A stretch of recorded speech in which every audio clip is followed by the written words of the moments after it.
Afternoon from Bryan, Texas, and welcome to another edition of Georgetown Eagle Playoff Baseball here on the SHNSports.com broadcast network. I'm Rob Hipp, and as always, alongside my good friend and color analyst tonight, Mr. Joshua Harris. We are set for another exciting game here from Bryan, Texas at NutraBolt Stadium, where it is once again the Georgetown Eagles. But tonight, the designated away team, the designated home team, is the Panthers of Kingwood Park. And Joshua, we are set up for what should be another great game. If Georgetown wins, they'll advance to the regional final. If not, we'll play again tomorrow for that winner-take-all Game 3. But you know, partner, Georgetown wants to take care of business right here, right now, tonight. You better believe it, and it is another great evening for baseball. And if last night is any indication of what we're in store for, it's going to be a good, fun game. And, we were just talking, we'd like to see Georgetown come out and really get the bats going early and get some runs on the board. But, boy, this Kingwood team, Kingwood Park is no slouch, and they came to play, and they played us hard last night. So, yeah, it's going to be a fun night. And thanks again for letting me be a part of it with you, Rob. Hey, as always, we appreciate having you up here, man. And a night that – you want to talk, I like to use the word emulate a lot. It's a night that emulates what we saw last night here at Bryan, Texas at NutraBolt Stadium. We're talking about a weather right now here in Bryan, Texas. It's 89 degrees. The humidity, again, identical to what we saw last night, 52%. The winds, though, have really died down from what we saw in the evening. We'll talk more about that, but they're blowing out of the northeast at 5 miles per hour. We shouldn't see too much in the way as wind, but as you've stated and you've noticed throughout these games in the evening, that's when the wind starts churning up here at NutraBolt Stadium. Yeah, those flags are laying flat just like they were this time last night, and then as that sun starts to go down, I don't know if it's going to be a repeat, but then it starts to kick up. So, but it's a great, beautiful day for baseball, that's for sure. Well, we're excited, as always, to be here. Thanks for joining us on SHN Sports. We would like to welcome in, as we keep the tradition going here, Matt Leishman calling in from Arizona. Matt, how's it going in Arizona this evening? I bet it's hot, partner. Rob, it's always pretty hot over here in Arizona, but it's less than 100 today, so not too bad. For a little fall weather then. I listened to that entire game last night. Just a great call by you guys, and another nail-biter here in the playoffs for the Georgetown Eagles. Just this afternoon wrote down 3 points that I took from that last night that I want to share with you guys. I've got to give a tip of the cap to Grayson Smith. That young man, starting pitcher, struggled early on. You guys talked about it in the postgame. But to be able to leave a total of 4 runners in scoring position in the first 2 innings, that he pitched his tail off to keep Georgetown in that ball game, whereas another hit by Kingwood Park, and that game could have gotten away from him, and he could have gotten replaced where he ended up pitching 6 total innings. So props to Grayson for really battling last night and keeping Georgetown, giving them a chance to win. Second point, guys, bad Kingwood Park defense. 4 errors in that game, which is uncharacteristic of a team, you think, at this point in the playoffs. But the point you have to make with that is good teams take advantage of that, and Georgetown was able to do that and take advantage of the Kingwood defensive miscues to get their offense going. And finally, guys, this will be Georgetown's 10th playoff game tonight. They're on a nice run here. They're 7-2 overall in those playoff games. And Rob and Josh, out of those 7 victories for Georgetown, 5 are by 1 run in the playoffs, telling me that Georgetown has strong mental focus for this ball club, and they've got a strong bullpen on the back end with Grimes and other guys leading the way. So those are my 3 main points going into tonight's game. And, boy, let's hope Georgetown can get it done and move to the region finals. Well, Matt, you brought up a good point here. And if you look at Georgetown in that opening round versus Brenham, that game went 2, but the other 2 rounds have now been in 3 games. Georgetown, of course, tonight would like to send Kingwood Park back to Houston, Texas. But this is a team that you talk about last night, the Kingwood Park Panthers. They came in here on, after a very emotional series versus Santa Fe. They win that series, though, 2-0, Matt. But you talk about a team who came in here on a 17-game winning streak, and as I talked about last night, 15 of those games, of those 17, they only allowed 1 run, and then Georgetown doing the damage and putting up 3 runs, and really Georgetown held their composure after a really rough start last night by Georgetown's pitcher Grant Wood, but he redeemed himself, came back, and the Eagles looking sharp here in this second game. Well, that tells me that Georgetown is a really good team because you had Rodriguez out there with an ERA less than 2 And Georgetown, it's not like they knocked the cover off the ball. But when, Rob, when you're facing an ace like that, every run is just, of huge importance. And able to get 3 and hold them to 2, that's what you need. That game 1 and that best of 3 is so important, guys. And I think Georgetown's kind of the streak busters against their opponents in the playoffs. But we've seen some teams come in with huge winning streaks, and when they face Georgetown, the winning streak goes away. Absolutely. Well, Matt, as always, partner, appreciate you calling in. We got to keep the tradition alive. I don't want to jinx it, so I'm not going to say the record when you've called in, but let's just say it is a perfect record. Absolutely. Thank you so much for being willing to come and share your great insight again tonight.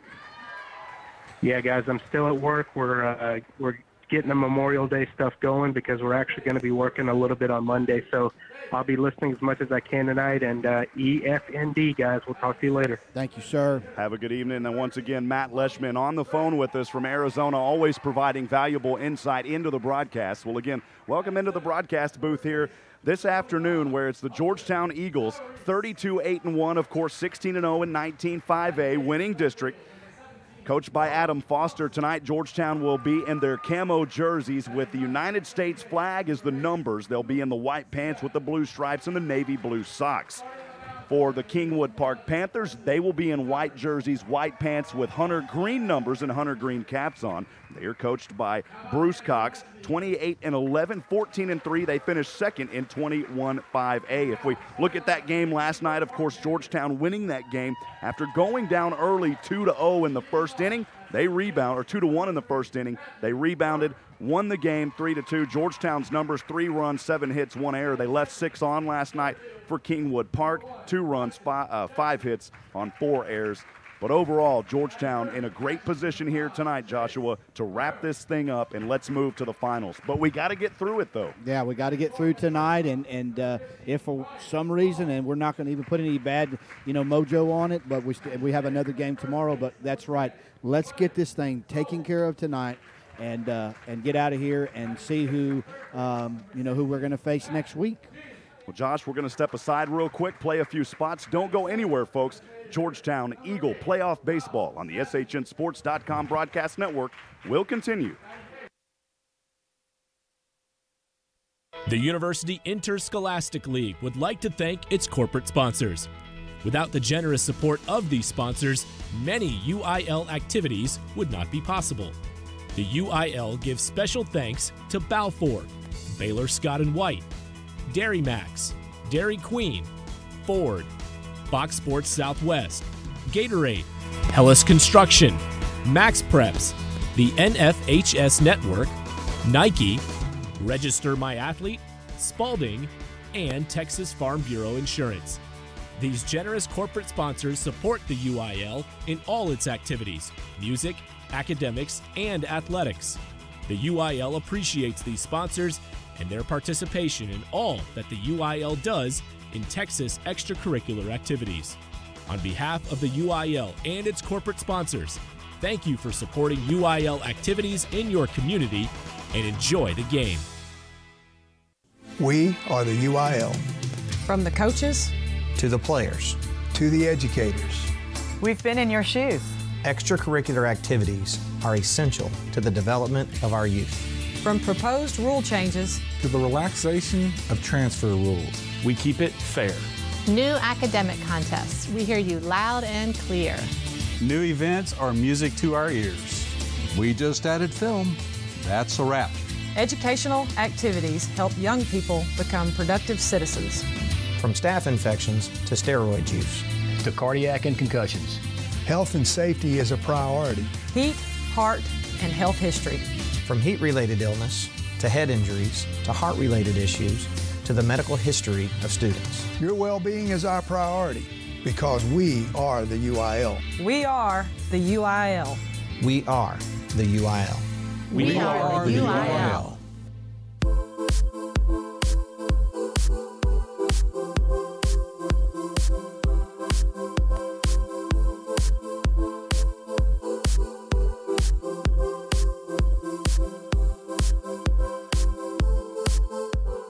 Welcome back into the broadcast booth here in Bryan, Texas, home of the Brazos Valley Bombers Baseball Club. Well, tonight, though, it's the Georgetown Eagles back in the house here for game number 2 of this regional semifinal here on SHN Sports. Rob Hipp alongside Joshua Harrison. Hey, also wanted to welcome in our good friend, Mr. David England tonight. He'll be helping out running the scoreboard for us. We appreciate David as well being up here tonight as we're testing a few more systems here. Now we've got a remote scoreboard feature, so David's able to run that for us. We're very thankful. But Josh, again, a huge game here for Georgetown as a designated away team. We talked about a picture, or you heard Matt talk about the picture for the Kingwood Park Panthers last night on the mound. Doing a great job early was Jackson Rodriguez, an ERA under 1. Well, we've got a pitcher, too, on the mound tonight for Georgetown. We'll talk about him as time goes on, but it's Wesley Gafford. His ERA also is under 1. So back-to-back good pitchers here for both teams, and we'll see what Georgetown has up their sleeve in this one tonight, partner. Yes, it's going to be interesting and see what kind of pitching they start with here tonight for the Panthers. And we know we've got a good pitcher on the mound tonight, and see how he gets started. And I hope that the pitching tonight doesn't hit that little slump to start off. I hope the nerves are worked out, and then we're ready to go. And kind of watching this guy warm up, looks like he's ready to go. And so let's get this thing going. I think, like we said, if we could get these bats going quickly, we've got these great uniforms on tonight. These camouflage jerseys did us right the last time we wore them in that big finish. So we're ready to go, Rob. Again, special thanks to the Brazos Valley Bombers here at Travis Park, Nutrabolt Stadium. Brian Nelson, the head coach, we appreciate him. Is also Cole Winkler up here next to you, and also the public address announcer tonight, Carlos Martinez. He works for the Brazos Valley Cavalry FC, the soccer club, and the PDL league. A lot of the MLS players play in that, go through that league if you've ever kept up with soccer. So we appreciate Carlos tonight. We know that he is going to do a fantastic job here for both fans. Hey, I had a moment also to catch up with the player from Kingwood Park, his father, Tommy Ivy. A very respectable man out there, Mr. Ivy, and wanted to send out for any Kingwood Park Panthers fans that may be listening in tonight. We welcome you into the broadcast as well. We appreciate the Kingwood community, and great to have you guys on with us as well. Such a great group up here, meeting everyone. So friendly and so nice, and everybody's up here excited, ready for this baseball game. And we got a man in the box now, Rob. Leading off for Georgetown will be the right-handed hitter, number 5, Cole Posey. We talk about Cole Posey doing great things this season for Georgetown at that shortstop position, and hopefully looking for a leadoff hit here for Georgetown as they need it. On the mound is number 23, Lee Collison for the Kingwood Park Panthers. He is a right-handed pitcher, and the right-handed pitch up too high to start things off here. The early count, 1-0 on Copo.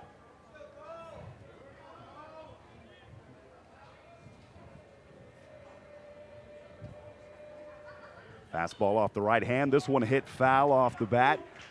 At first base side, the count now even at 1-1.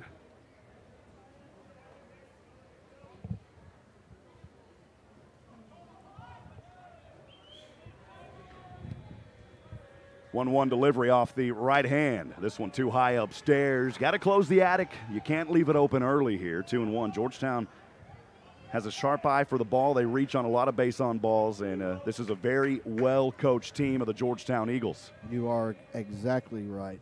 2-1 delivery, too low, and the eye of Copo continues. 3-1 now as Cole's ahead. Yeah, Posey being very patient, making this pitcher pitch his ball game. Collison on a 3-1, winds up the delivery. That too close inside, and as we just said, Georgetown has an eye for the ball, and wow, a late call. He took off, and the home plate umpire, John Wilson, says, wait a minute, come back, young man, and they're going to call that a strike at 3-2. Yeah, he was halfway down to the first base when the umpire said, hey, yeah, where are you going? Well, the call didn't come until he got halfway down. On the 3-2, now he walked him. So Copo does reach on the payoff pitch with the base on balls. That'll bring up second in the order, switching things up a little bit here. A little switcherooski this evening. The right fielder moving into right field tonight. Number 2, Jackson Seosin. Number 12, beg your pardon, Action Jackson Seosin. Yeah, we talked about that as we getting set up. Coach has made some changes tonight. It's going to be interesting to see the moves he's made, how they pan out. Jackson, a right-handed batter for the Georgetown Eagles. The sunshine all over the face of the pitcher Lee Collison from Kingwood Park. The right-handed pitch trying to pick off back here, and that is going to be a error on the catcher, which will advance Cole Posey over to second. He was trying to pick Cole Posey as the catcher, Chase Ferrum, threw it over to Clay Sowell at first and overthrew him, and Cole Poe will reach to second on an E2. Yeah, he didn't just barely throw that either. That almost hit that foul pole down there all the way in the corner in right field. So he really chunked it. So it's a team. Had a lot on that one and just overthrew his first baseman. I was going to say this is a Kingwood Park team, as we talked about in pregame, a 17 winning streak, game winning streak snapped, and a lot of uncharacteristic errors with 4 of them last night. And here on the wild pitch, Copo going to try to reach over to third, and he's out. There we saw where we like it, and it's a benefit to us a lot of times.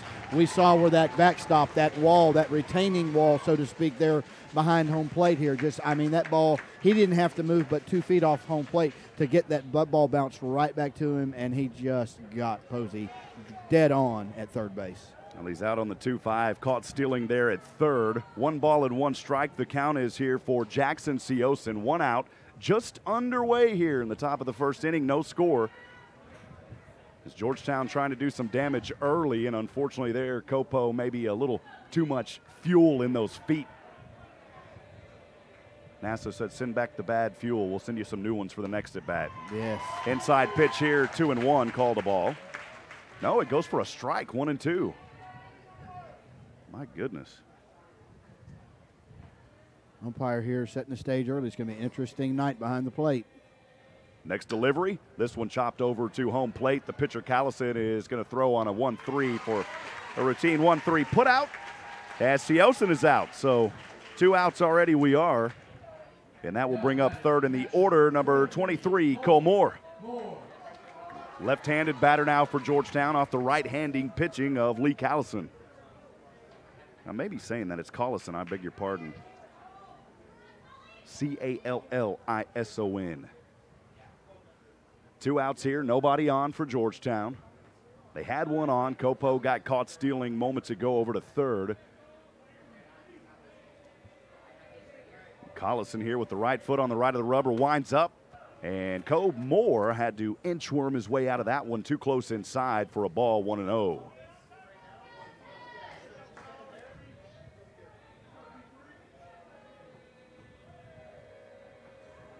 Warm evening again, 88 degrees here in Bryan, Texas. The right-handed pitch from Kingwood Park pitcher is going to go clip the outside corner for a strike. 1-1 the count here on Georgetown batter Cole Moore. Yep, Moore taking his time, getting ready. Love his approach. He makes you wait on him. The next pitch here is going to be called ball. The count now 2-1 in Cole Moore's favor.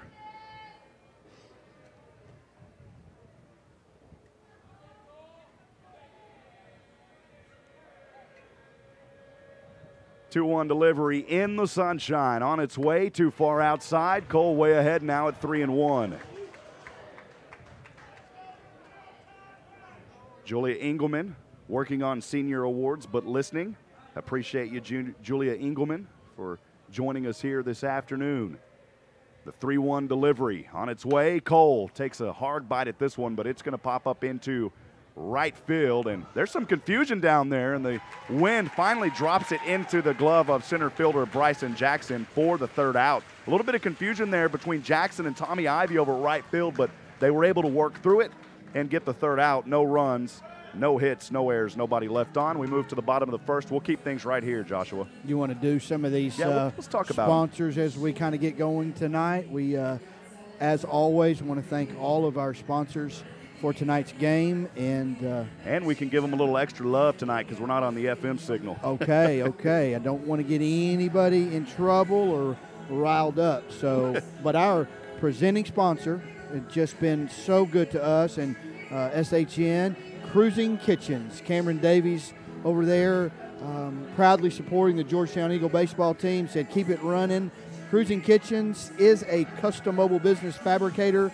Their builds range from the world's largest mobile kitchen to full entertainment trailers that include jumbotrons, Cruising Kitchens can be found at their website, cruisingkitchens.com. Did you want to add anything onto that, Rob, since they've just been such a key? Yeah, just want to say, Cameron from the Georgetown community, appreciate your renewing your support again today, Cameron. But they just opened up a magnificent 40,000 square foot showroom. This is a business that's been on reality television because the products they produce are real. You're talking about some amazing mobile businesses specializing in mobile kitchens. They've done stuff for corporate companies, small mom and pops. Some amazing stuff. They're going to have a grand opening celebration. They already had their ribbon cutting. They're going to have a grand opening celebration. I'll check with Cameron, and if we can, we'll post some details on the SHN Sports Facebook page, because, boy, that would be nice to have some folks go out there and check that out. Absolutely amazing what they're doing over there at Cruising Kitchens.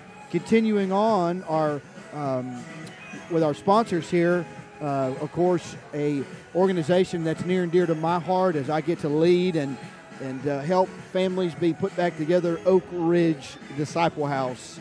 Oak Ridge is a faith-based nonprofit Christian character building program geared towards reaching men who are 18 and older, who are broken and beaten from substance abuse, drugs, alcohol, poor choices, anything that's keeping you from having the best life you can. Of course, we are Christ-centered. We want you to know that we believe that the Lord being placed first in your life is the only way to find freedom.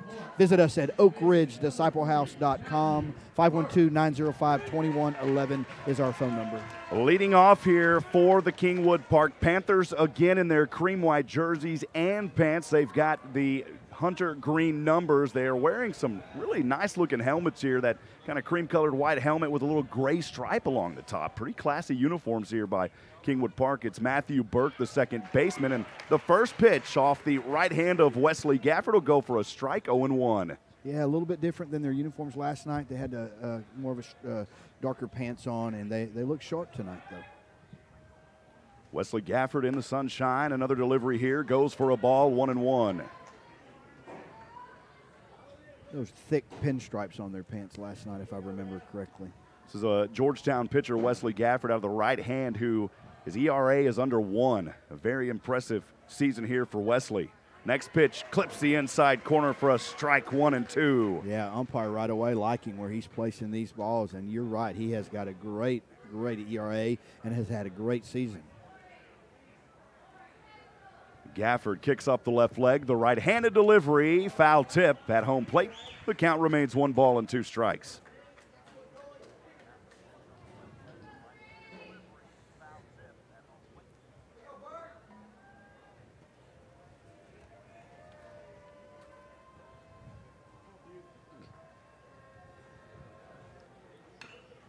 This one hit over off the third base side, just in front of the Kingwood Park dugout. The count remains 1-2.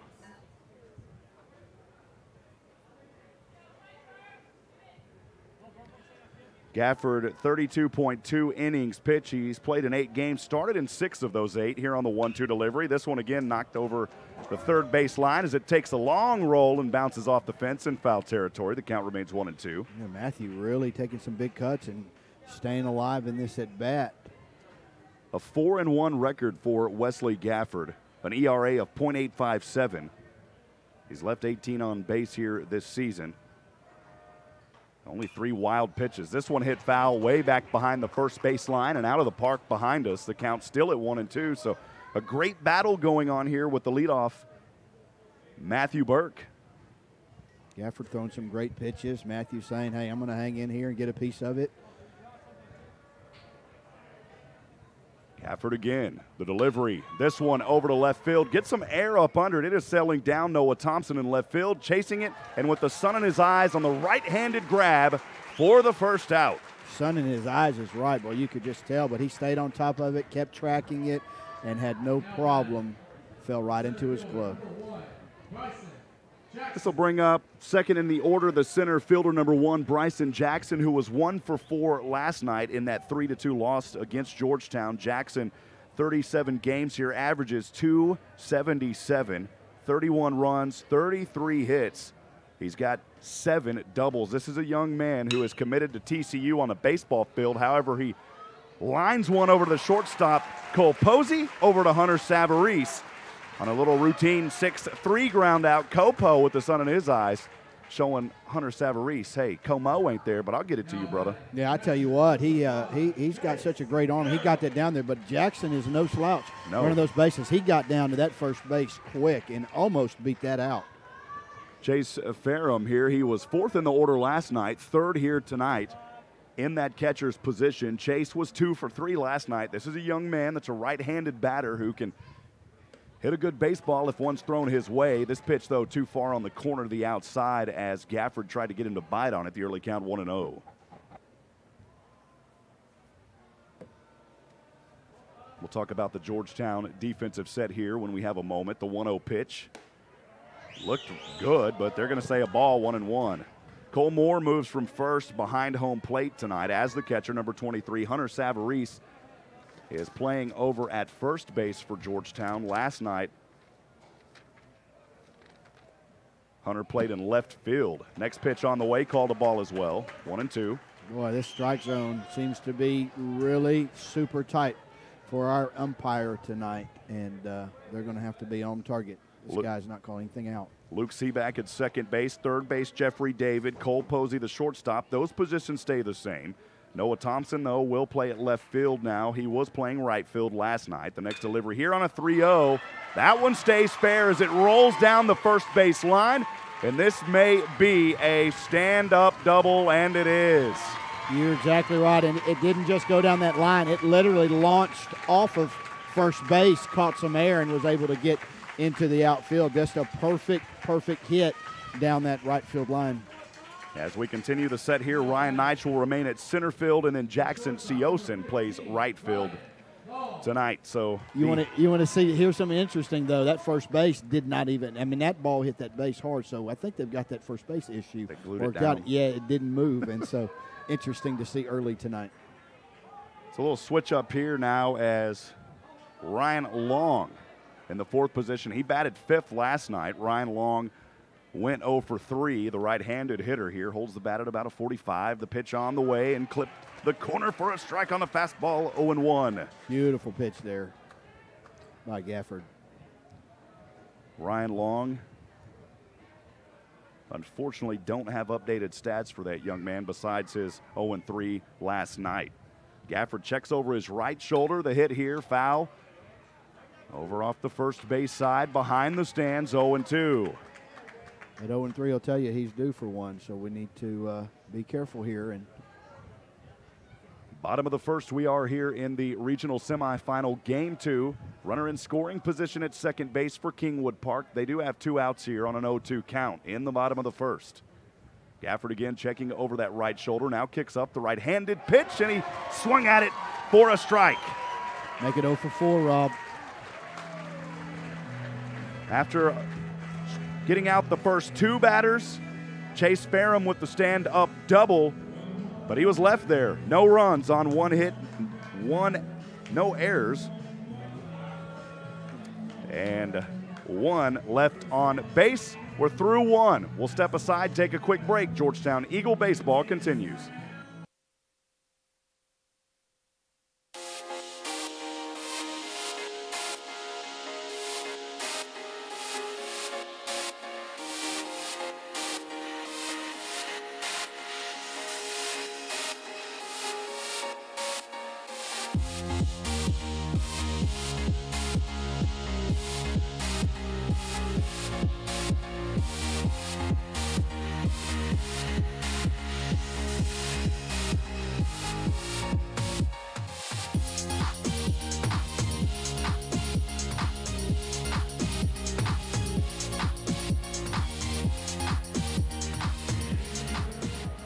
Welcome back to Nutrabolt Stadium. Rob Hipp alongside Joshua Harris, David England keeping score for us. Josh, I'll send it over to you before we start the top of the second here. Yeah, Rob, let's see if we can get a couple of more of our great sponsors in. Want to talk about Texas Traditions Roofing, Wes Strahan. Am I saying that Strahan. right? Strahan. Wes Strahan. Appreciate you, Wes. Am I?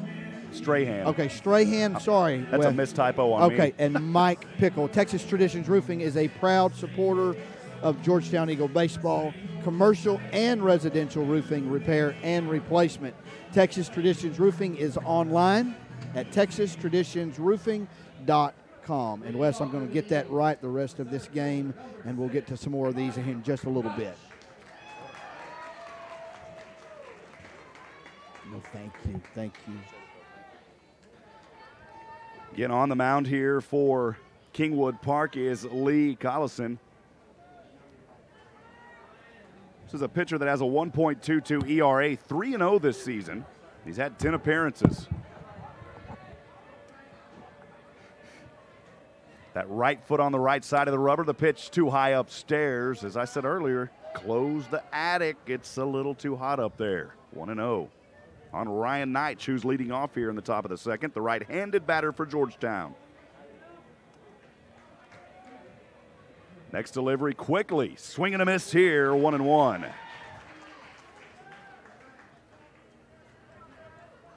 Ryan Knight in his 43rd game averages .362. This is a young man that went 2 for 3 last night, and on those 2, both of them stand-up doubles. The pitch here. Had a great night last night, and we'd like to see that continue in game 2 for sure. This pitch clips the corner for a strike on Ryan, 1-2 the count. On deck is Jeffrey David, the third baseman, 5th in the order. The sun in his eyes, the right-handed pitch, too high again upstairs, and the count even now at 2 balls and 2 strikes.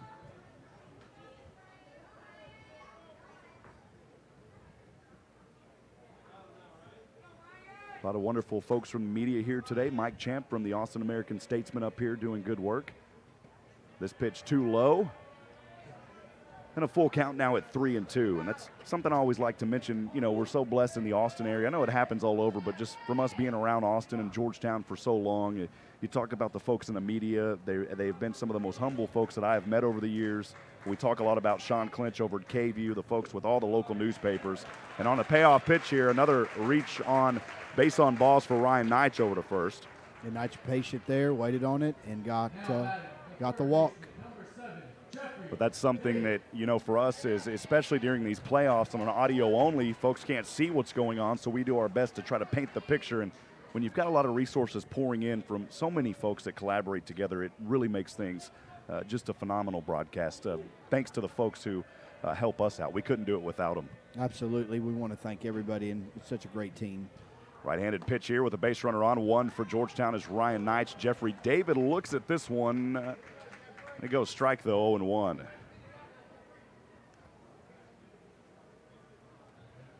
Also appreciate all of our friends tonight listening on the SHN Sports 24/7 stream on your Amazon Alexa, Google Home devices, also on Mixler, and then on YouTube. So 3 mediums we're pumping this through tonight. Also tune in, so that's actually 4 streams that we have going here, so everybody's got an opportunity to listen. Very cool. Very, very cool tonight. Next pitch on the way, called a ball, 1-1. As I've always said, you know, I don't believe in charging for the broadcast, and so we're very thankful for the corporate sponsors that help make these broadcasts possible and keep it free for the listeners. Absolutely, and thank you so much for all of your support. We're going to continue to do that, Rob. We're just blessed to partner with you as well. 1-1 goes too low, and Jeffrey David ahead now as the batter, 2-1. With a base runner on 1. We're scoreless here, runless here in the top of the second. No outs for Georgetown, a 2-1 count for the third baseman, Jeffrey David, the right-handed batter. Nice crowd out here tonight, Rob, for the Georgetown Eagles and the Kingwood Panthers, but also sea of blue over here to our right. Yeah, we may have to mic up David here so he can tell us a little bit about that spring game in between innings that happened last night up in Georgetown. Oh, big spring You were there, game. David. Yeah. On the 2-1, this one hit foul. Back over off the first base side and out of here, 2-1. The count now goes to 2-2. Knight was taking off from first there, trying to get that second base, but he fouled it off.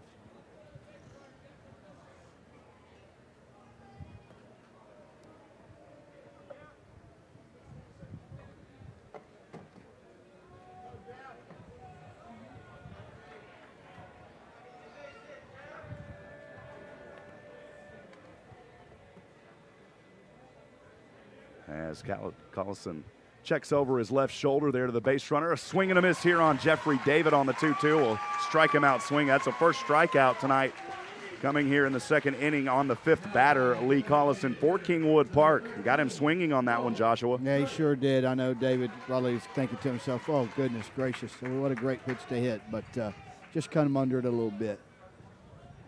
Collison, a senior here. He's got that veteran leadership for this Kingwood Park Panther team down near the Houston area. This is a team that is their second time in school history being in a regional semifinal matchup. Trying to keep the base runner honest there at first. Who is standing there is Ryan Neitch on a 1-3 pick attempt over to Sowell. Neitch is safe. This is a Georgetown team that steals a lot of bases, and we joke around when it comes to stealing. That's okay in this sport. You want to steal. Yeah, and we talk about it quite a bit, but Georgetown has an incredible base running team. They're coached well in how to take these bases. And last night we got stung a couple on a couple of these double steals we like to do, but let's hope tonight we're real successful at running bases. Logan Drake at bat now for Georgetown. The left-handed hitter came in as a pinch hitter for Georgetown last night. In his 32nd game, the hitting sensation Logan Drake averages .367. Calls time here. The first pitch to him earlier was a ball. 1-0 on Logan Drake as he calls time and steps out of that left-handed batter's box. Yeah, Drake can definitely put a good wallop on it, and he sure would like to get David around now. And Boyd just checking there. Georgetown going to try to steal here over to second, and he's going to get trapped. Still running around, darting back and forth is Ryan Neitch, and he got tagged. I believe there's no call out there yet. Now they finally call him. He was tagged there by the second baseman. Neitch tried to take off. This is a Georgetown team that can steal. We just talked about it, but unfortunately there for the Eagles, it didn't pay off. Kingwood Park said, we know what's going on. We saw this last night. Yeah, Kingwood was all on top of that one. I don't know what the delay was on the call. I mean, we could see it up here. He was well out, but the umpires were looking at each other, seeing who was going to make the call. That was interesting. So Neitch was tagged there on a caught stealing attempt. Second out for Georgetown, Logan Drake in a 1-0. Pops this one way up into the air. And the TCU commit, Bryson Jackson, in the sun at center field, chases it down for the third out. Yeah, Jackson tells everyone, I got it, stay away. And with that setting sun still nice and bright, all in his eyes, he was still able to make that catch. No hits, no runs, no errors, no one left on. We're through 6 batters for Georgetown.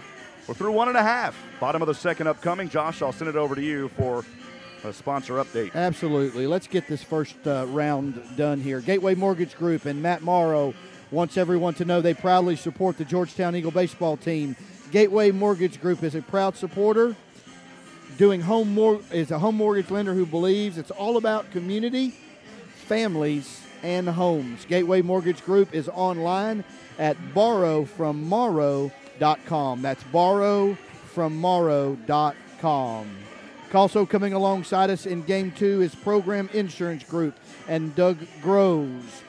Pregame Insurance Group specializes in business insurance.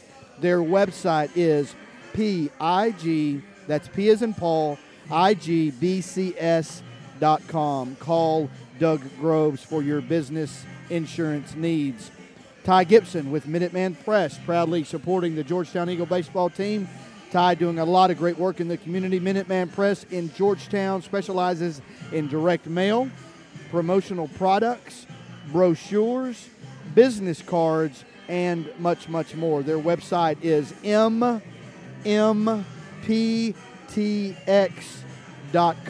We've all done great business with Minuteman Press, and Ty and his team do a great job, and we appreciate that and your support of Georgetown Eagle baseball. Lastly tonight is True Blue Bell Bonds. Stacy Cardwell coming on tonight saying, I support the Georgetown Eagle baseball team. True Blue Bell Bond in Georgetown is open 24 hours a day. They are located at 501 South Austin Avenue. True Blue Bell Bond is online at truebluebellbond.com. Rob? As always, we appreciate the wonderful sponsors. Thanks for making this broadcast possible here on SHN Sports. Leading off in the bottom of the second inning for the Kingwood Park Panthers will be fifth in the order. The first baseman, number 10, Clay Sowell.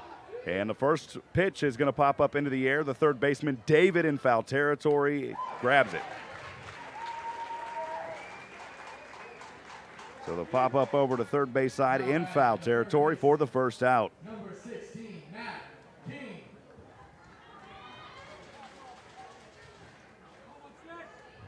Bring up the sixth batter, the third baseman, number 16, Matt King. He was 7th in the order last night, went 1 for 2. Struck out swinging in that game as one of those. Did have a hit, though. Was left stranded at first back last night. The first pitch on the way to Matt King will be a ball, 1-0. Wesley Gafford on the mound for Georgetown with the right-handed delivery. This one hit foul off the first base side, way into the grandstands. And the count of 1 ball and 1 strike.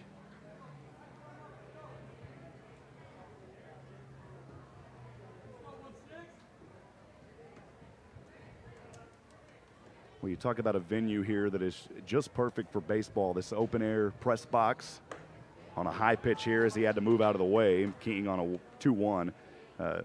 You know, we could easily be sitting out in the stands somewhere baking in the sun like we did those first few rounds. And no offense to any of those schools, beautiful venues, but this is a beautiful facility to be broadcasting out of. It's been so nice the last couple of weekends to witness these playoffs and watch Georgetown do such great things and come back. And you're right, it's a fun ballpark and well taken care of. Swing and a miss on that last pitch. 2-2 even count for Matt King, the third baseman.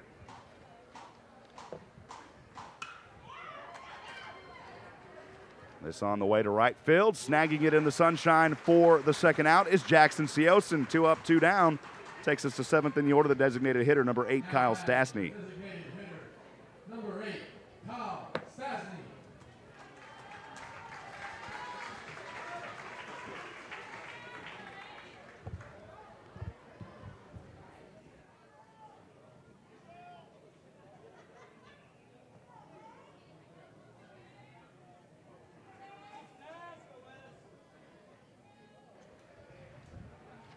Left-handed hitter here for Kingwood Park. What a snag out there at second base. Wow, what a play by Luke Seaback as he snags it down. I'm talking about an inch out of the reach of his glove, and that would have been a base hit, but Luke able to dive down, grab it, and on the 4-3 ground out, 3 up, 3 down, that was a phenomenal play. Such great eye-hand coordination. I mean, just moved on it and pounced it and got it over to first. What a great play. No runs, no hits, no errors, nobody left on base. Thought I was missing a paper. It was under my paper. You got it. You found it. That's what matters. Thanks for joining us here. Top of the third upcoming. We'll keep things right here. No runs by either team yet here at Nutrabolt Stadium, the home of the Brazos Valley Bombers baseball here at Travis Park in beautiful Bryan, Texas. We'll talk about the weather here. Hey, there's a storm brewing down in the Gulf Coast. Have you heard about that? A tropical depression, I think, right now. I think it's the first of the season, and here comes that train again. I talked to David as we'll bring David into the broadcast here. David England keeping score for us tonight up on the scoreboard. But David, you don't want to get ahead of yourself, but you hear that train, and that may be a sign of things to come for Georgetown if they can continue their winning ways.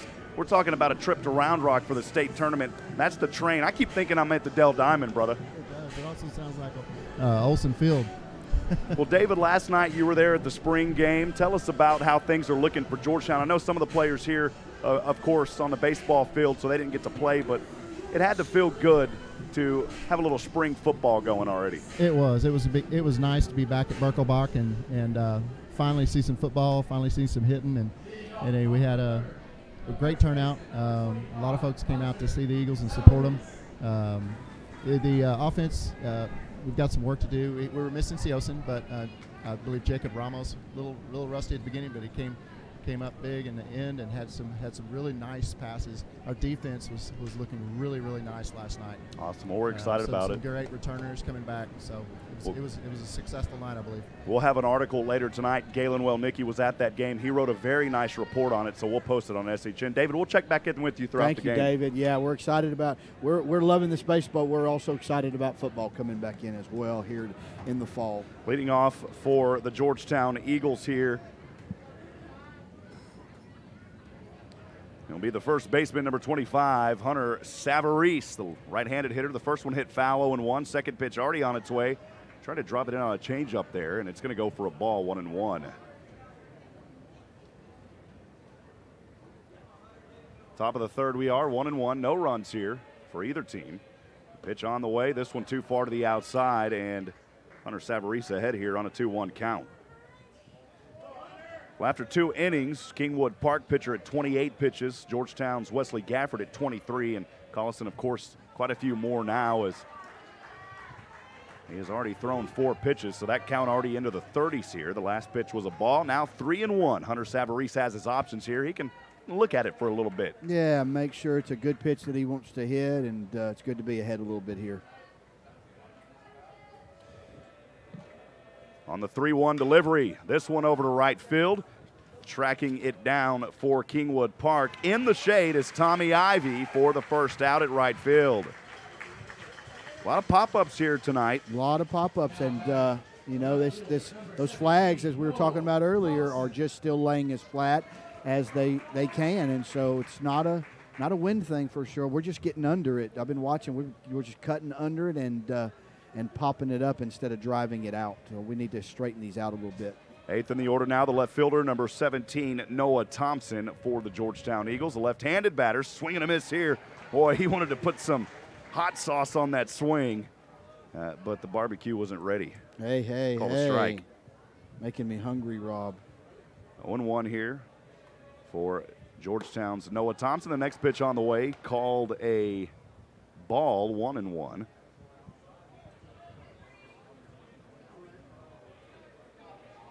Noah Thompson averaging .211 this season. The pitch off the right hand to the left-handed batter. Another ball here, 2-1.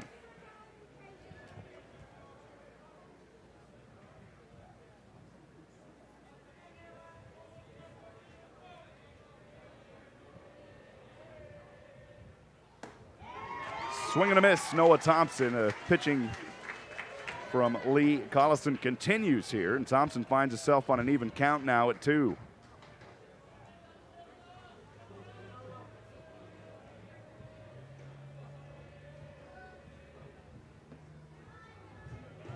The next pitch here as Thompson looks at it for a ball on the outside, brings us to a full count, 3-2. We've seen a couple of them this afternoon from Lee Collison. This is the third payoff pitch of the evening. On its way. Thompson too high, and he will reach on the base on balls. That is the discipline of Georgetown that we talk about so much. And so far tonight, that is now the 3rd walk by the Eagles. Takes us to the bottom of the order, the second baseman, number 8, Luke Seaback, back to a right-handed hitter for the Eagles. Yeah, Luke would like to get it going here, and we need to get a couple of runs across the plate, start to get this lead. Luke Seaback here in his 42nd game, averages .232.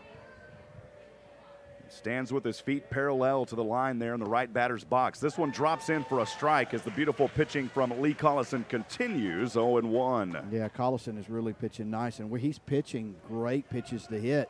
And we need to start connecting it with some of these that are dropping right in for pitches that can definitely be hit his line drives. The 0-1 pitch, that one almost snags him as he kind of that one a little too close inside, and Luke Seaback picks at his ear. He thought, man, was that a baseball or a mosquito going by me? That sounded like a bee coming by for sure. He thought, man, whoo. 1-1 the count here. Wanted to give a special thanks as well to Stephanie Dillard, who's providing the pitch count tonight. Of course, a UIL rule also. They can only go up to 110 pitches, but we appreciate that. This one a line out, trying to go for the double play. And is the base runner safe at second? No, he is out, and then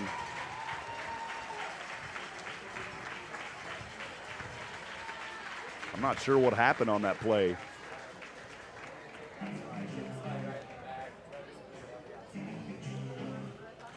But we're showing.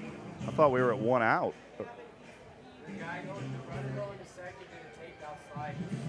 Okay. So they're going to call both out. What happened, and we got clarification, thank you, up here in the booth. On that play, what happened was he didn't go straight at the bag. He used his foot and tried to slide in. So a little interference going on there, and that's going to be 2 outs because of that. because you had your runner that's over a high first. school. Yeah, okay, Yep. that's a UIL rule there. You can't try to take out that second baseman. And I know we've watched him. That young man plays with integrity. He wasn't trying to take anybody out, but sometimes your mechanics, you got to be more careful. And because of it, caused 2 outs there, Rob, and that'll hurt you. Yeah, we talk about how it's went so far here as we're through 2.5 now, moving to the bottom of the third. No runs, no hits, no errors, no one left on in that previous inning for Georgetown. This is a pitcher for Kingwood Park, number 23, Lee Collison, who has only allowed 3 hitters in each inning. That is simply phenomenal pitching by that young man. Georgetown's got to have an answer, though, and they've got to keep their composure on defense, and they've got to respond back on offense. Yeah, that's right. We've got to respond, and we've got to get this thing going tonight.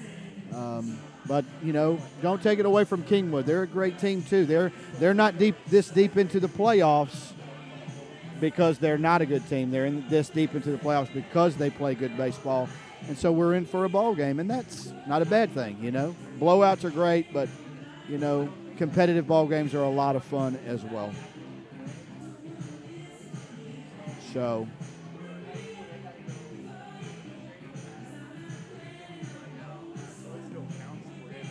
once again, we want to thank, as we get everybody warmed up here, thank everybody for tuning in tonight on SHN Sports Network, and also for all of our great supporters supporting Eagle Baseball 2018.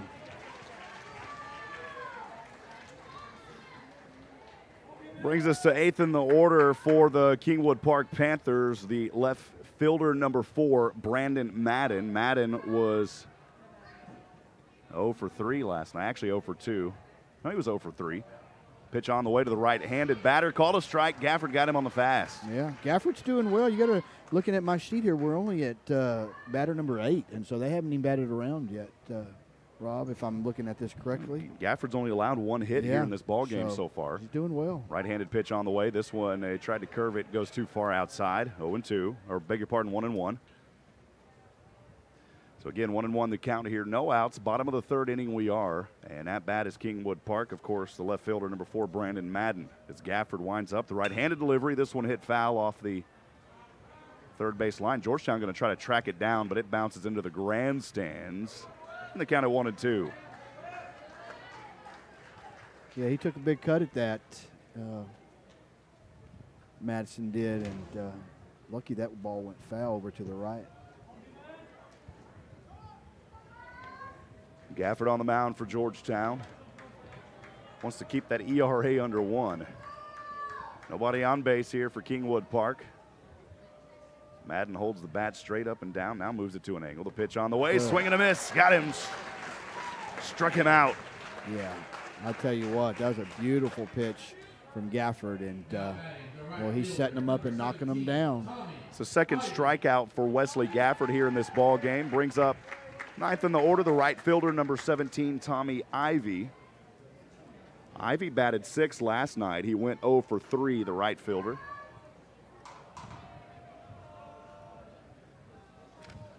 Pitch on the way to Ivy as he hits this one foul off the third base line. Eventually pegs its way down to the Kingwood Park bullpen. Ivy here in his 18th game averages .273.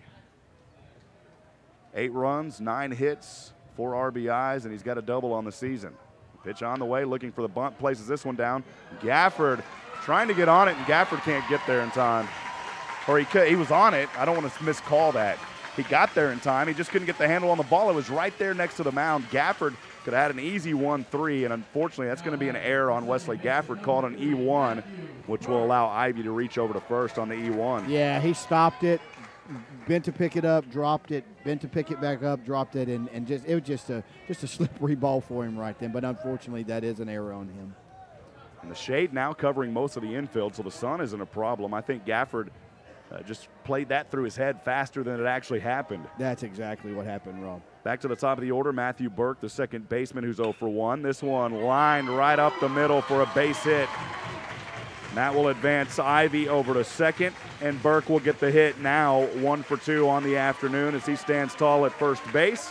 Second in the order, the center fielder, number 1, Bryson Jackson, the TCU commit. Talk about Bryson Jackson, not only a great baseball player, but an even better football player. Yeah, this young man is a great athlete, and he stands in there. You can just tell he is.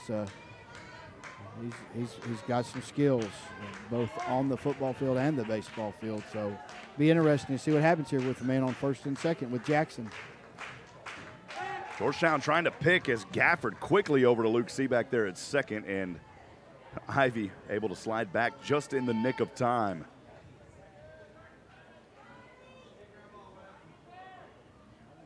One out, base runners on 1 and 2, no score, but Kingwood Park in scoring position. The third run is at home plate right now. Right-handed pitch on the way. This one out to left field. Chasing it down for Georgetown is Thompson. What a catch. What a grab by Noah Thompson in left field, and the runners will not have any chance to advance. Noah leaped up into the air and said, you know what? I'm just going to grab this out of here like a superhero. You know what? That is an absolute VIP play of the game. You know, those highlights that you see on the news. That was an incredible snag out of the air. I mean, he couldn't have done that any better. That was amazing. What a catch. And lined it right to him. And able to jump up in the air and grab that one down for the second out. Base runner still on 1 and 2. Third in the order, the catcher, number 5, Chase Ferrum. He's got a hit here and actually a stand-up double. He's 1 for 1 this afternoon. The first pitch on the way to Chase will go for a ball, 1-0. Gafford just robbed them of at least 1, maybe 2 runs there with that great catch. That's for sure. Again, Georgetown trying to pick as Gafford throws a dagger over to Luke Seaback at second, and he's telling Tommy Ivy, man, we're watching you. Keeping everybody honest. Gafford, as a right-handed pitcher, stands with that right foot on the left side of the rubber as we face it up here in the booth. Time is called as Chase Ferrum will step back. You know, you see a lot of right-handed pitchers that will actually stand with that right foot on that right edge of the rubber, and Gafford, a little unique stance here is how he stands. It's very rare that we've seen that this season throughout all of our games. Looks back, the fastball here. This one, a base hit out to left field. Runner's going to try to come around and score, throwing it down, and the runner will dive in and slide. But at third, Georgetown gets the tag. They do score 1 run, but the fast arm and delivery there for Georgetown. I believe that was Cole Moore over to Jeffrey David. Cole Moore thinking 2-5 for the third out. Yeah, Cole Moore jumped out of the plate, knew he couldn't make the plate at home, and then fired it back to third, and just a beautiful, beautiful out to end this inning at third. They got 1, but they got out of the inning, and that was a great play. Yeah, I was about to say, Ivy did come around, and the errors will haunt you, and that's what happened in that one. It goes back to Gafford earlier in that inning. Not able to get his hands on the ball as it was hit right near him there, that mound.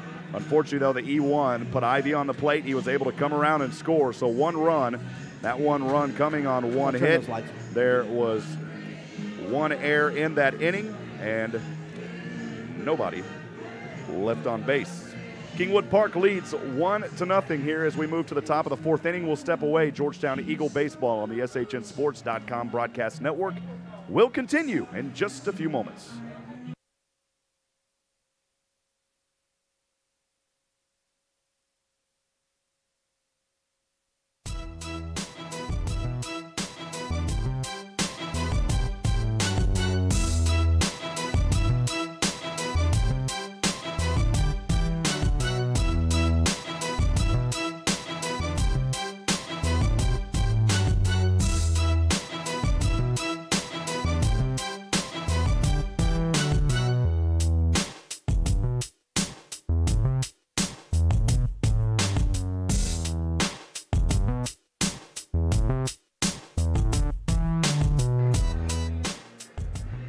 Welcome back to Nutribol Stadium here in Bryan, Texas. Georgetown trails here in the top of the 4th, about to get underway 1-0. Hey, our SHN fan line is open at 512-522-9105. Again, that text number. Send us a text. Let us know you're out there listening at 512-522-9105. I want to shout out to Chris Courtney listening in. Congratulations on passing your test. I forgot to get to you the other night. But on the back porch in Georgetown, listening, shout out to all the Eagles, getting the fire and everything ready to celebrate for this Memorial Day weekend, and also a Georgetown victory here tonight is what we're hoping for. Appreciate you, Mr. Chris Courtney. Yeah, we'd like to get the coals going tonight, and like you like to say, get those ribeyes rolling tonight, even before Memorial Day. Cole Posey leading off here in the top of the fourth for Georgetown. The first pitch to Copo is called a ball. He's 0 for as he reached on a walk. Then reached to second on an error and then was caught stealing to third. Second pitch as he looks at it for a ball, 2-0.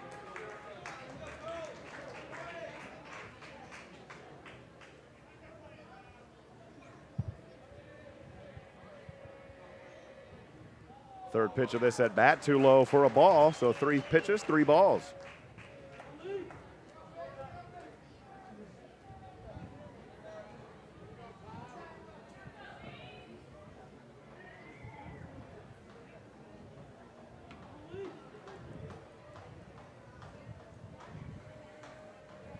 A 3-0 delivery.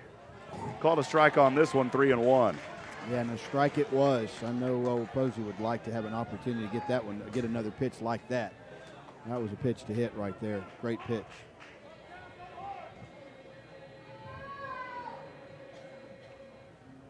Next one here as Cole looks at it and again reaches. So his first 2 at-bats will result both in walks. He'll stand at first. Going to bring up second in the order the right fielder, number 12, Jackson Seosin.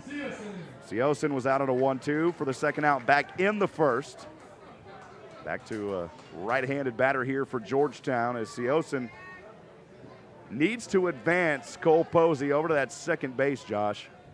Yes, we need to get some runners in scoring positions. We've got the go-ahead at the plate now, and this man can do it. Seosin can do it. Looking for the bunt here. The pitch on the way. Bunts this one up.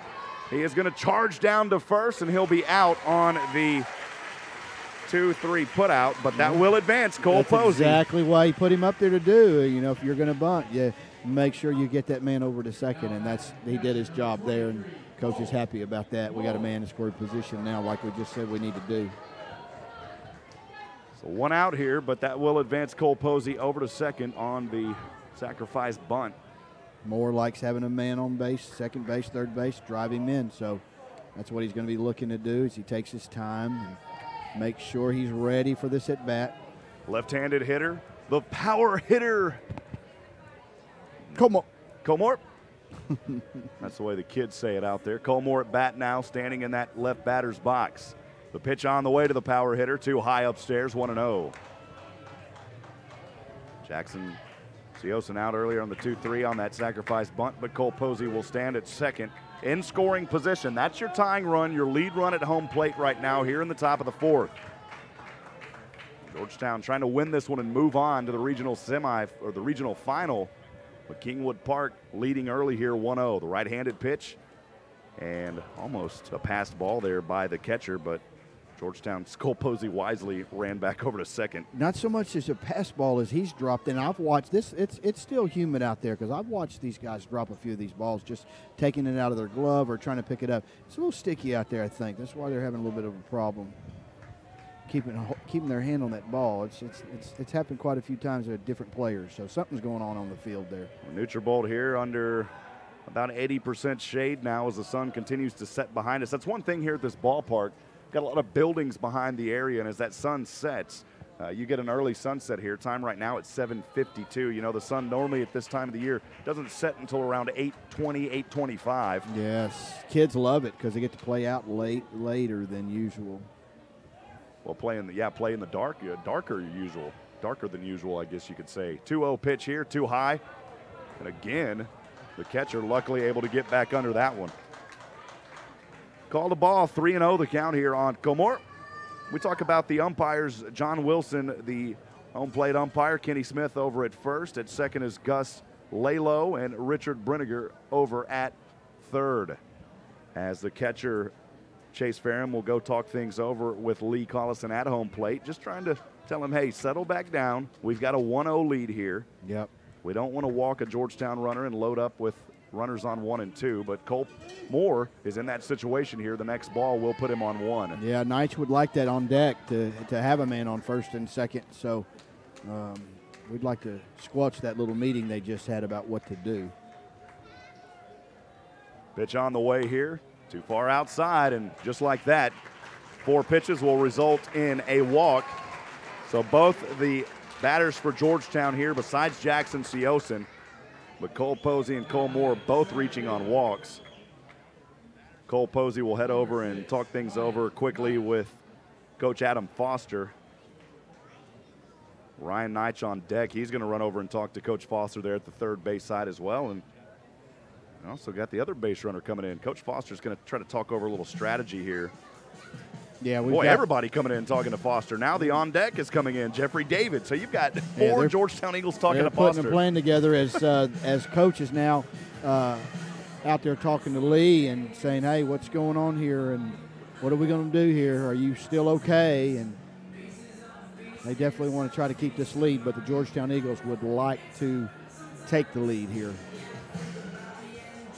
Check the stream moments ago. Consecutive listeners, over 100 just on the main stream. We appreciate all the wonderful folks that listen in. And I got to tell you, after that game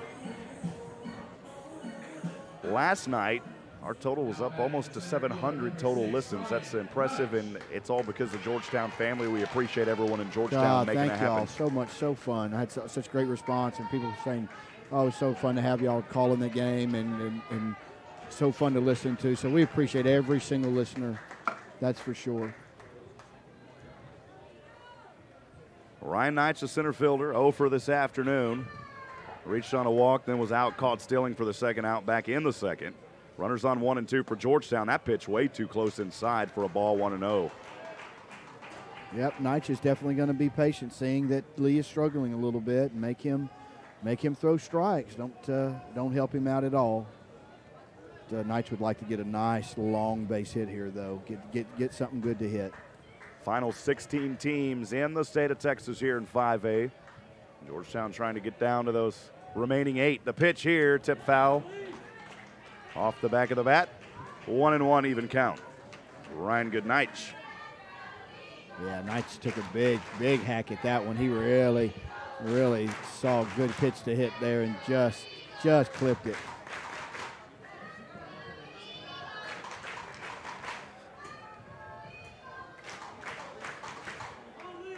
Georgetown fans chanting, "Let's go Eagles." Sea of blue showed up here in Bryan, Texas on a beautiful Friday night. Great turnout, Georgetown Eagle fans tonight. You knew it was going to happen. You said it last night. You watched them stands fill up tonight.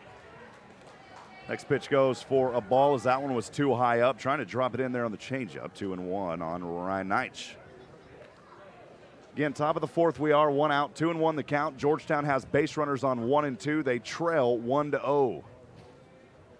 Great time. Ryan Neitch can knock him out of the park. This would be a great time with hardly any wind out there. This is a home run park right now. Those flags aren't even moving at all.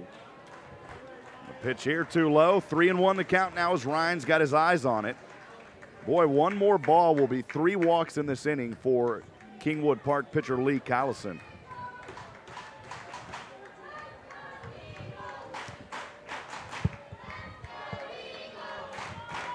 The 3-1 delivery. This one popped way up into the air, but it's going to be catchable.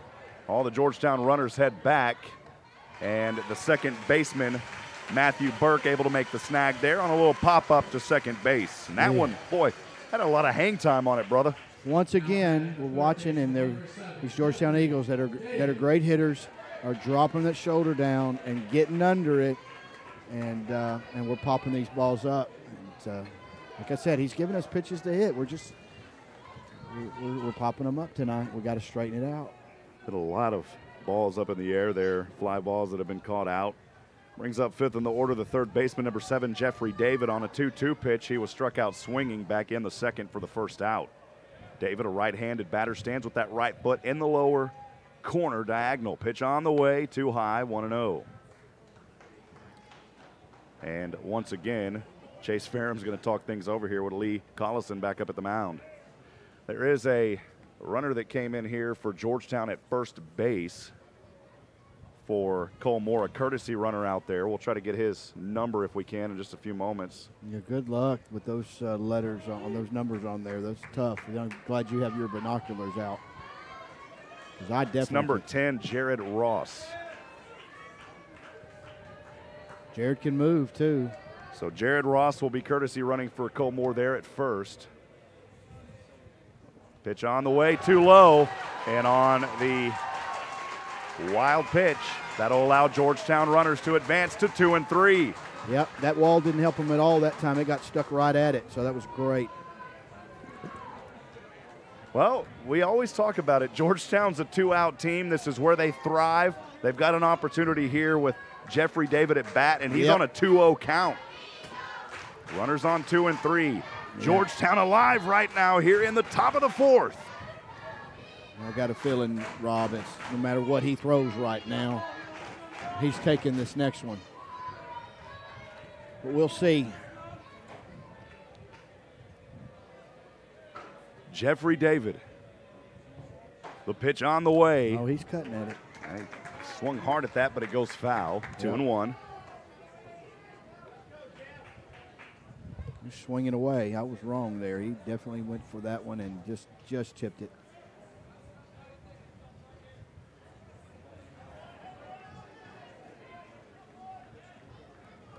Again, the count 2 and 1, 2 outs, base runners on 2 and 3 for Georgetown, trailing 1-0 here in the top of the 4th inning in Bryan, Texas. Lee Collison on the mound for Kingwood Park. The pitch here goes for a strike as Jeffrey David looks at it. The Panther fans ecstatic right now with their pitcher. They sure are, and he is throwing some good, hard strikes. He's not intimidated on this man in 2nd and 3rd. He's throwing it right in there. He's testing him, saying, hit it if you can. That's what we need to do here at 2 and 2. Time is called as David steps out of that right-handed batter's box, readjusts his gloves. 2's across the board. Georgetown, David a hit will tie it.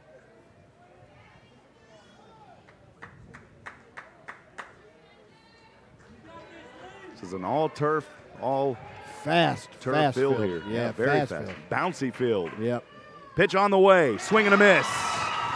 Struck him out. That's tough for Georgetown as they had the momentum, but Jeffrey David not able to connect with it. No runs on no hits. No errors, but you leave 2 on base. That's the first 2 Georgetown has left. We're through 3.5, bottom of the 4th. Coming up in just a few moments. Don't go anywhere, folks. Georgetown trailing 1-0. Kingwood Park back at bat.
Welcome back to Nutrabolt Stadium here in Bryan, Texas. Game number 2 of the regional semifinal playoff. I'm Rod Hipp with Joshua Harris. Thanks for joining us. Leading off here for Kingwood Park will be 4th in the order, the shortstop, number 15, Ryan Long. He struck out swinging on an 0-2 pitch back in the 1st for the 3rd out.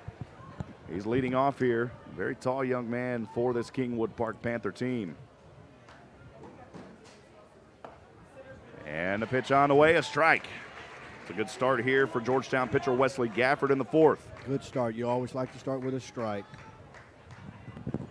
Georgetown leads this series 1-0. A win here will advance them. A loss will force a game on Saturday. The pitch clipped the corner for a strike. Back-to-back strikes for Wesley Gafford. Pretty pitch there, painting that corner right where you need it to be.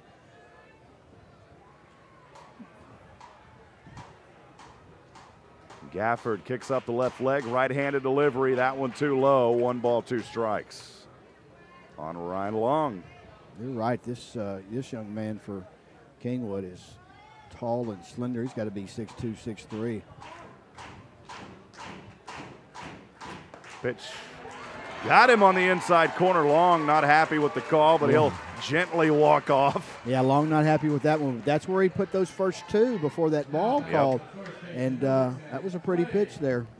This is a Ryan Long, not to call him out, but struggled with that shortstop position last night. The shortstop here again, but remember he had a couple of high throws over to the third baseman that Georgetown capitalized on last night. Absolutely helped us to get that first victory. Well, struck out looking here for the first out, brings up fifth in the order the first baseman, number 10, Clay Sowell. And another pitch and another strike here. Wesley Gafford coming alive. I mean, Gafford is just bringing it as close to the inside as he possibly can. And that umpire's, he's liking it where he's putting it. Gafford, the 0-1. Oh, hit him in the back for a hit by pitch. That's the first one that we've seen by Georgetown pitcher this afternoon, the second one that we've seen all night. Yeah, just a little too inside on that one. Not fun for that batter. Took a good little shot to the back there. We hope he's okay. Actually, I take that back. That's the first hit by pitch at all. Kingwood Park hasn't thrown one of those tonight. Bring up the sixth batter, third baseman, number 16, Matt King, who is 0 for 1, out on a pop-up to right field for the second out back in the second. He was at a 2-2 count at that point. Gafford, the pitch, chops this one over to third base, foul. It goes 0-1. Don't need any firewood. It's too hot outside. You don't need to chop right now. No firewood needed this evening. Do need the coals going, though, for Georgetown to get some of those ribeyes going. We need some runs. Yeah, I'll tell you, we're normally eating up here by now, and the charcoal hasn't started yet. Thought about pulling back on that swing, but he followed through with it, a very slow swing. Got away from him for a strike, 0-2. Got to get the grill going. That's what I was trying to think of. Yeah, we need to get the grill going. Not Kingwood Park. Gafford's has held him to one run, which is great. Well, we need to get on the board. 0-2 delivery, too far outside. Colmore quickly told that base runner at first, you better watch out because I'm going to throw a dart over there if you try to get away. 1-2 the count. He'll do it, too. He's got a great arm. Speaking of actual grill, somebody does have the grill really for real going. I smell it up here. You know what's so funny? It seems as soon as we started talking about that, I started smelling what smelled like a grill as well. So that may be a great sign, Rob. That's right. 1-2 here as night falls upon us. That one hit foul. The count remains 1-2. The lights on here at Nutrabolt Stadium. The sun completely set. Now we just wait for the darkness to fade in and the light to pour over this beautiful facility here at Nutrabolt Stadium.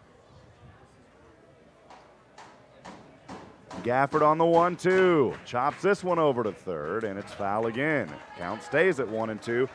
Great battle going on right here by Matt King. King is hanging in there and getting pitches to hit, fouling them off. We need to throw in one of those inside sliders now.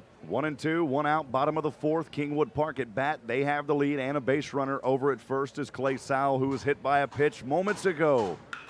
Again, chopped over to third. Boy, he just keeps chopping and chopping. I told you a while ago, we don't need any firewood. It's too hot out here. Oh, I tell you what, that man took a rip at that one, didn't he, Rob?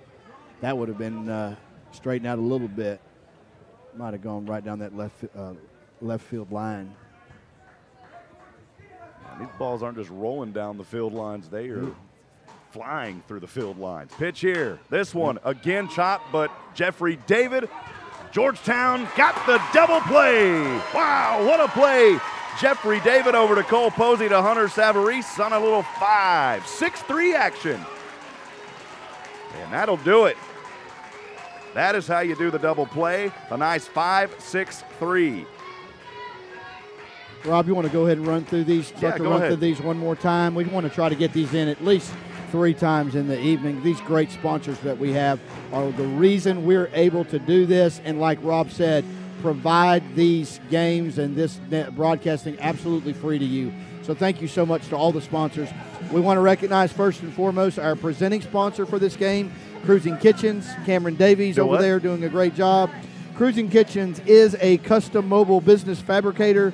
Their builds range from the world's largest mobile kitchen. You heard that right, world's largest mobile kitchen. They also do full entertainment trailers that do include jumbotrons. Cruising Kitchen's website is cruisingkitchens.com.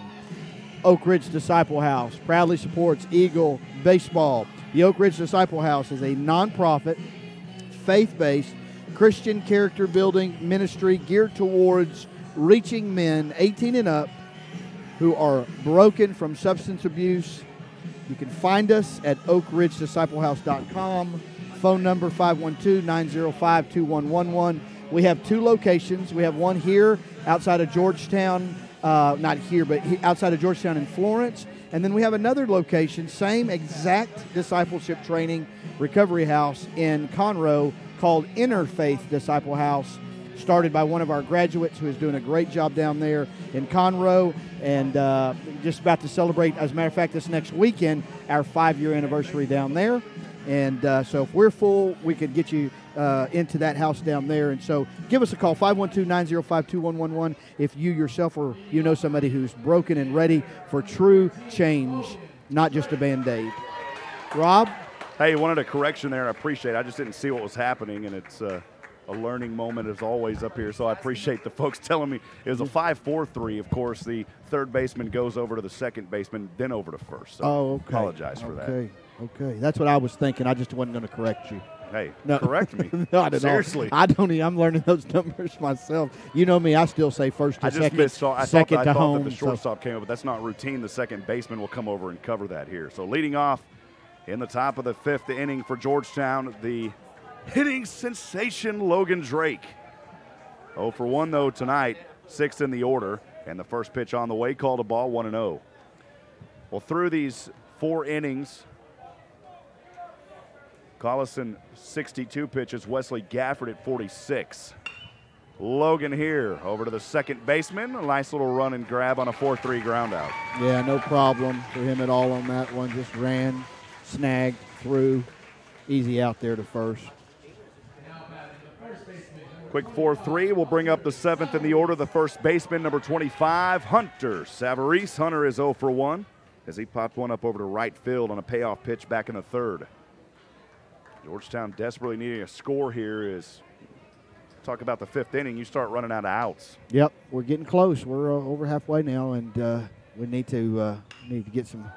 And with that stop doing that. Said, Savarese pops this one straight up into the air, and the second baseman chasing it down, and a very easy fly up to Matthew Burke for the out.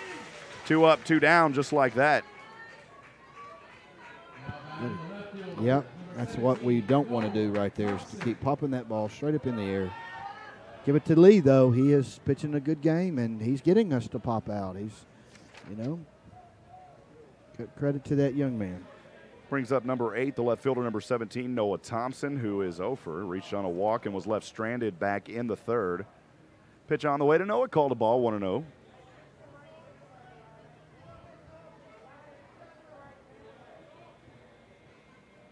Collison, the next pitch. This one hit foul, third base side.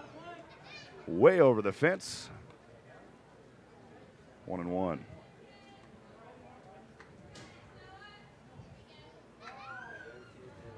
Georgetown still has a lot of time here, but they have got to find something in the offense. We're down towards the bottom of the order here, though, so the good news is you go back to the top. Absolutely. This whole Georgetown team can hit, though. We just got to get it together. 1-1 goes too far outside to be 2 balls and 1 strike here on Noah Thompson. Don't hear us wrong. We're not playing a bad game. I mean, Kingwood Park only has 1 run. We got a great pitcher on the mound too. It's a defensive battle, just like we saw last night. 2-1 pitch. Swing here. This one hit foul way back behind us. Noah Thompson finds himself in an even count, 2-2.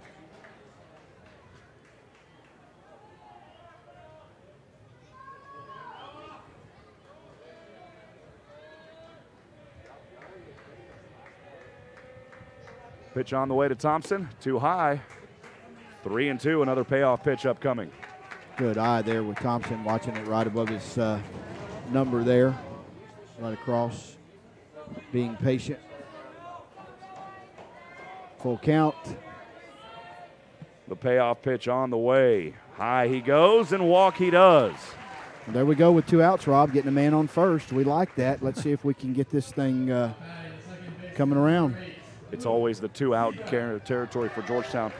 Brings up 9th in the order, the second baseman, Luke Seaback, who's 0 for 1.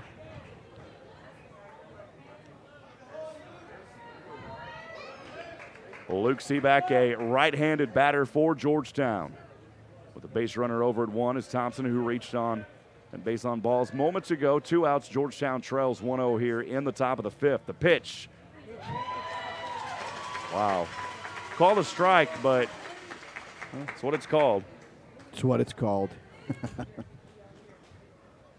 You know, if every chicken laid every egg perfect, there wouldn't be any bad eggs. Okay. We'll just say that. All right. That is a good one. 0-1. This one up the middle. The shortstop, Ryan Long, trying to tag over at second. Yes. The runner is safe.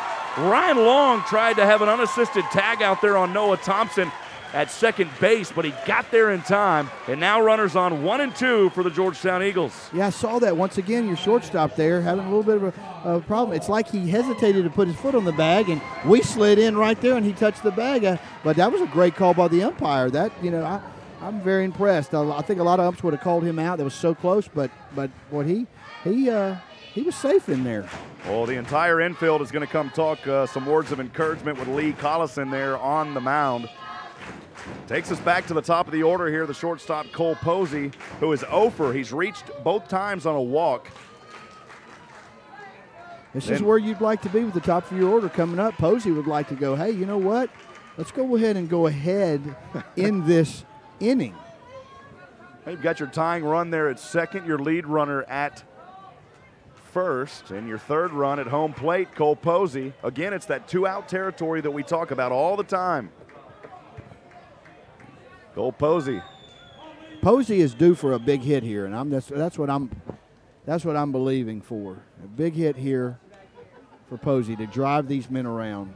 I mean, this is a home run park right now. Like I said, there's no wind whatsoever. Top of the 5th, 2 outs, runners on 1 and 2 for Georgetown. As Collison starts the windup, then looks over to their second, and that's a play that you've seen sometimes with teams that are not disciplined that throw that away. Luckily, he didn't throw that one away. Nobody was there to cover it. And now the coaching staff going to come in here to talk things over with Lee Collison on the mound. Georgetown's base runners are going to talk things over with Coach Foster. Everybody talking things over respectively with their coaches. Here in the top of the 5th inning, Georgetown with 2 outs, but base runners on 1 and 2. The Eagles trail 1-0.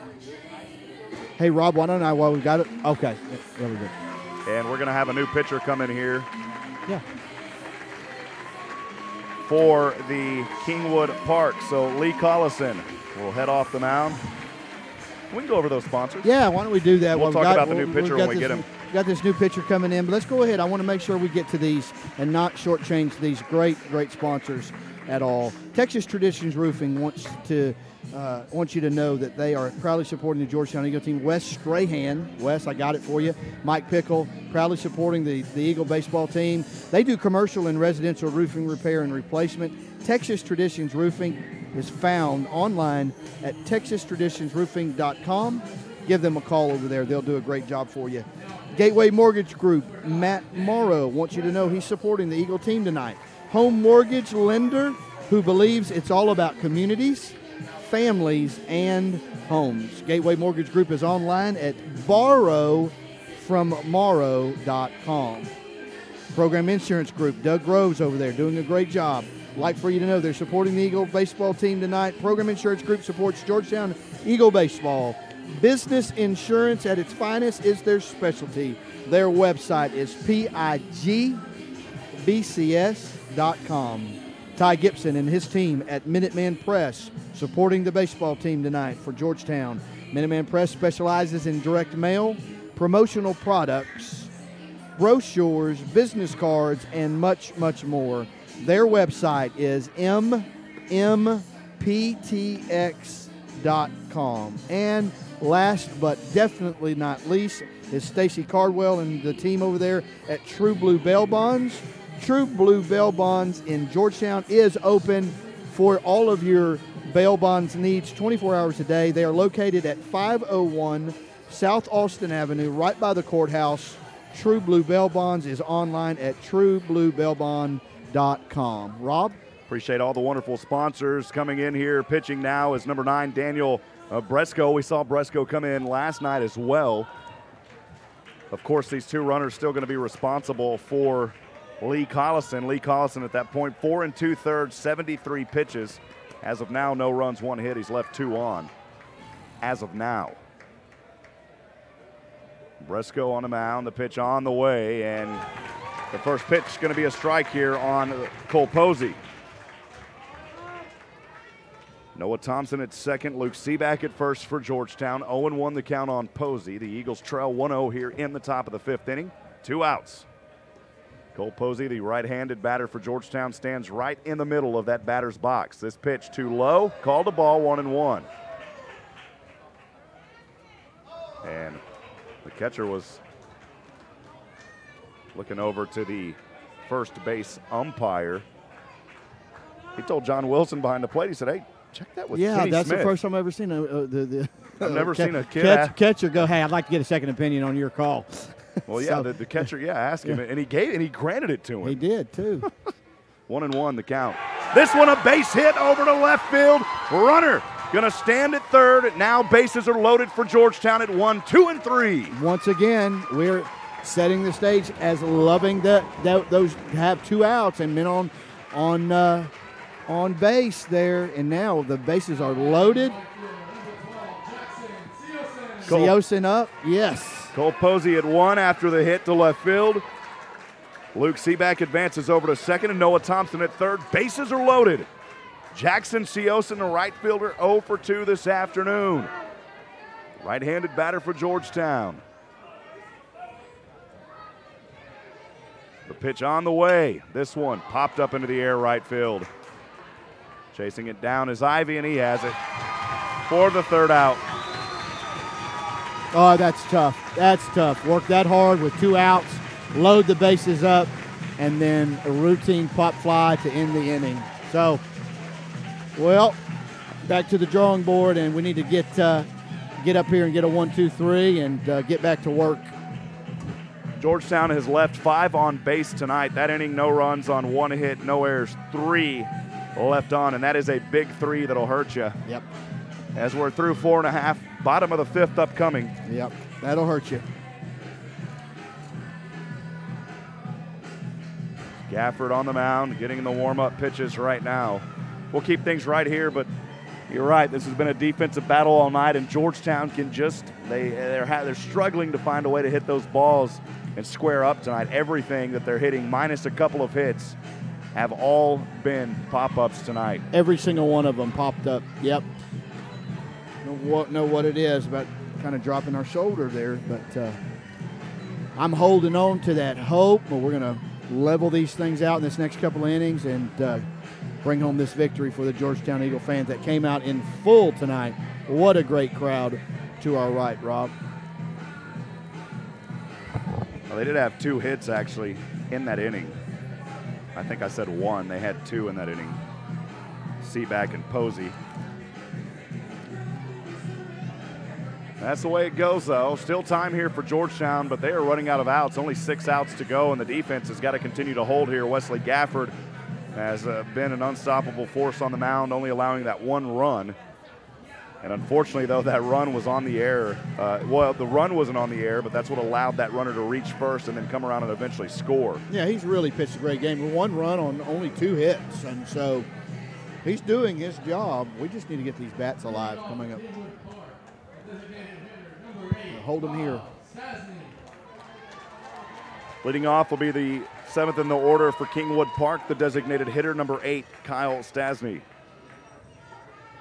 Left-handed batter stands with that left foot right down in the corner of the left batter's box. The Gafford right-handed pitch. This one over to right field, going deep down, and that one will be a base hit. As Ryan Knight's trying to track it, he is going for the triple. On his way, Georgetown, can they get there in time? He is safe. The Eagle fans not happy. The Kingwood Park fans very happy. And that was a great diving triple for Stasny to lead off. Yeah, I know our Georgetown fans aren't happy because they got that triple, but that was a great call by the umpire. He slid right in under that tag and, give that young man great hit, great base running. That was a great arm out there by Ryan Neitsch as he was almost able to get it over there to him. Just shy, though, by about a half second. And now Gafford is going to have Cole Posey talk things over with him on the mound. That'll bring up the left fielder, 8th in the order, number 4, Brandon Madden, who is 0 for 1. He struck out swinging in the 3rd on a 1-2 pitch. Back to a right-handed batter. Stands parallel in the box. Runner on third base. The pitch here by Gafford. A base hit and a run scored over to left field. Got him at first, Rob. He came around, and we threw it to first and got him at first. The run scores, but we got him coming around the base to see what he could do with it at first. Yeah, well, Madden had the initial hit there, but he tried to come back over to first, and you're right, and he was thrown out. Was he tagged or was that thrown? I didn't see that play. Well, what happened, Rob, was he came around, and instead of running through the base, he kind of came around to see if he was going to be able to, and didn't make it back in time until second baseman, who had got the throw from the outfield, threw it to first and got him out.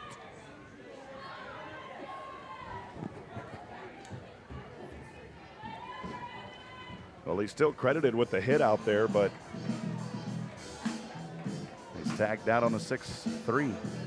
Yeah, I don't agree with the scoreboard there. Not to argue with these guys in the booth, they're doing a great job. But they can't count that as a base hit because he was not safe at first. He didn't come off, so I don't know what they're thinking.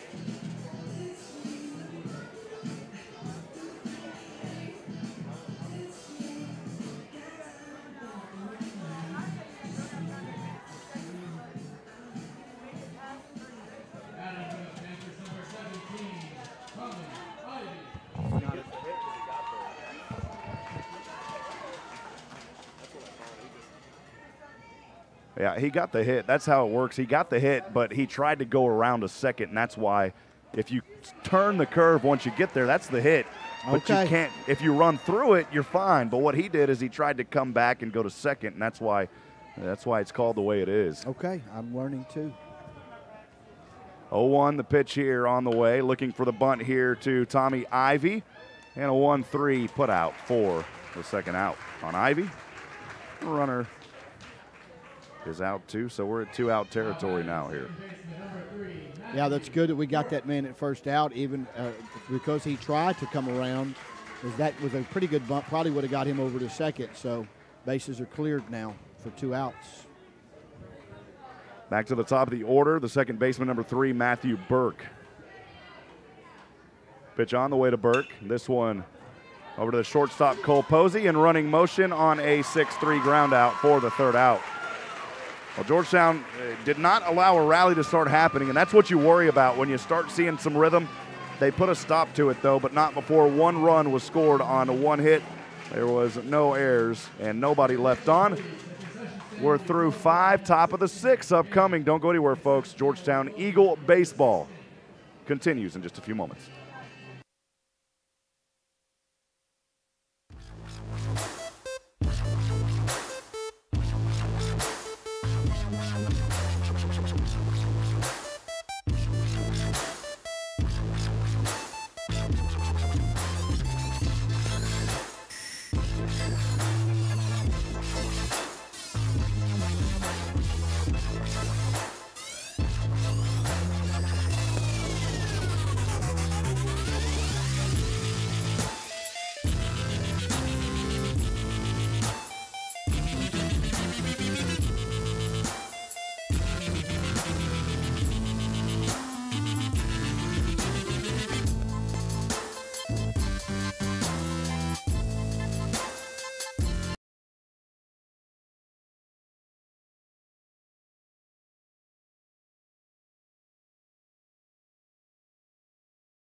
on the season. Yeah, he's a good pitcher, and but he can be hit. We need to get the bats alive, and I think Moore's going to get it going here.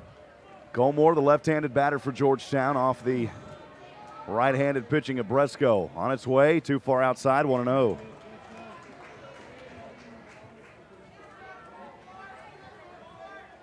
This is a Georgetown Eagle team that in three of their series, 2 of those games go to 3. High pitch here, another ball, 2-0. Yeah, they like to make it interesting.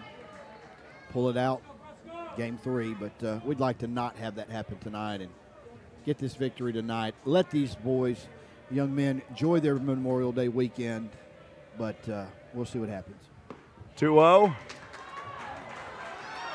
Too low, 3-0.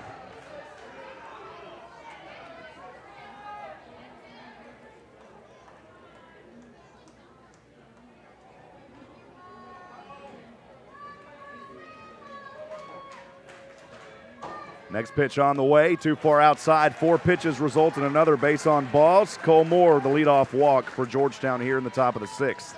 That's all right. That's all right. That's a good start there. Man on first, no outs.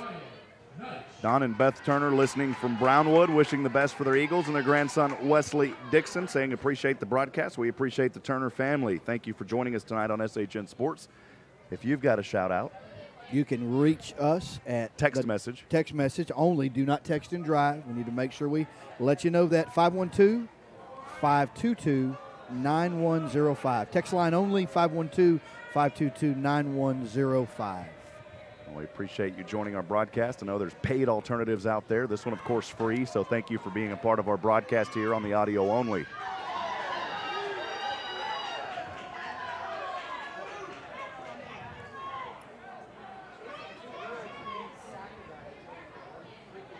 Ball called here on Ryan Neitch, 1-0, the center fielder.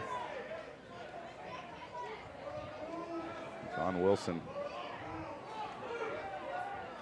John Wilson, the home plate umpire, is looking over towards the Kingwood Park dugout. He may have heard some things he doesn't like. Yeah, I think so. And then the Kingwood fans are really upset right now as well. They may be shouting things that he doesn't know where it's coming from. 1-0 pitch. Neitch backs off here, and it's called a strike, 1-1.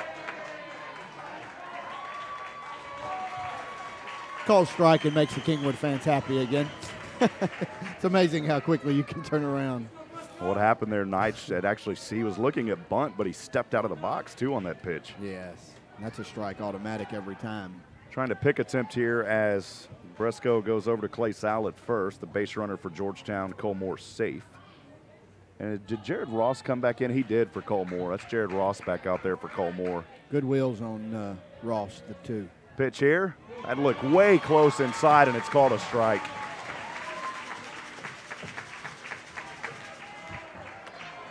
Yeah, he has liked those inside, right on the line pitches tonight on both sides. He's called them for us as well. 1-2 the count here for Ryan Goodnight. Trying to advance Jared Ross into scoring position over at second. No outs. 1-2. Georgetown trails 2-0 here in the top of the 6th. The pitch. This one hit foul off the third base side. Behind the grandstands, the count remains 1-2. Real good rip there at it. Fouled it way back off to the right.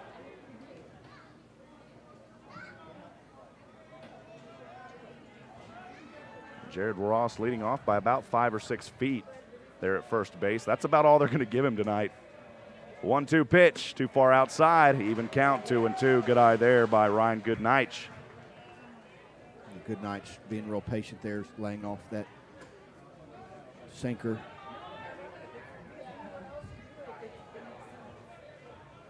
On deck, Jeffrey David for Georgetown.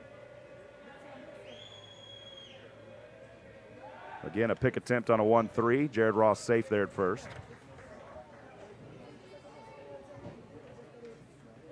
I'm just going to double check that. I'm pretty sure that's Jared Ross out there. It's hard to see the numbers. Yeah, did you get a beat on it with that last turn he had a little bit there? I think it is. He swing at that one, it's a strikeout. Yep, he took it, boy. I tell you, he put a big cut on it, but That was a great cutter that just sliced right through there, and he swung right through it. Shout out to the Lamberts listening all the way from Sweetwater, Texas. And I'll tell you what, we need some of that sweet water right now for Georgetown. Throw some of that sweet water this way, Lamberts. Thanks for listening. One out we are. Brings up Jeffrey David, the right-handed batter for Georgetown, who is 0 for 2. He struck out swinging both times in second and fourth. Hey, also, Kelly Duvall listening in. He's patrolling Georgetown, listening to the game call. Shout out to the Eagle fans that made the trip. We appreciate you, Officer Duvall. Kelly, thank you so much for your service, and to all the first responders in our community. We're just so grateful for everything you do. That's why y'all got those laptops in the car so you can pull up the broadcast. See, that's what it was really used. That's what they're used for. We appreciate that. So thankful for all of y'all first responders. This one is going to tip foul to bring the count to 1-1. You know I'm joking with you, Kelly. Absolutely. As far as those laptops, as far as thanks for all you do, definitely not joking. 1-1, the count here, 1 out as well. Georgetown trails 2-0, top of the 6th. Jared Ross, the courtesy runner for Colmore there at first. 1-1, the count here on the third baseman, Jeffrey David. This one popped over the back here off that first base side. 1-2 the count. It's Lieutenant Duvall. He's about to retire soon. Well, you've earned it, sir. Hope you enjoy your retirement. Probably be busier in retirement than he is. It's one of the best that we've had at Georgetown. All of our first responders the best, but swing and a miss here for the second out as he bit at it, and that is 3 strikeouts now on Jeffrey David. And boy, Daniel Bresco is back-to-back strikeouts now after walking the leadoff.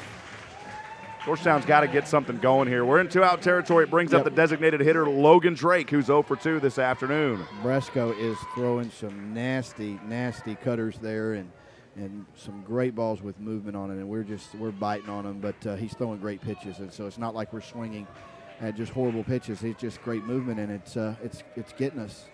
Logan Drake too far outside, 1-0.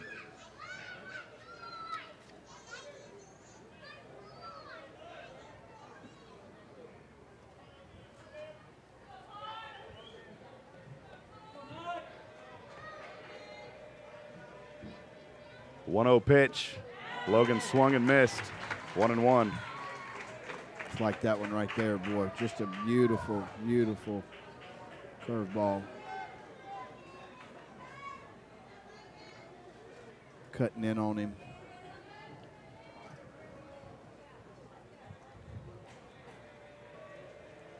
One and one. Swing and a miss again.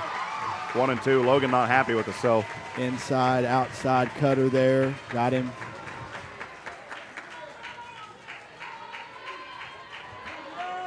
Coach's call. That's this kind of pitching that we're seeing right now out of Kingwood. Filthy pitching, which is not a bad thing. It's just good, solid pitching. Next pitch. Foul tip.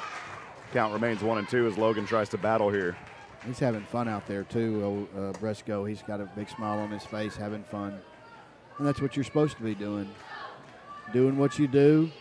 This young man's been pitching probably since he was in the little leagues, and he's up here in the third round of the playoffs having fun. Fourth round now. Fourth round now, yeah. The regional semifinal.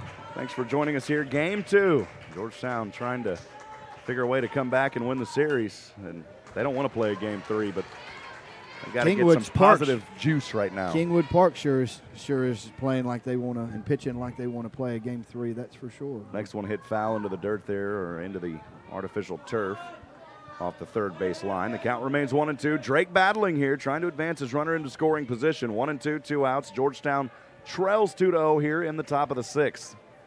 That base runner out on first is Jared Ross, courtesy running for catcher Colmore.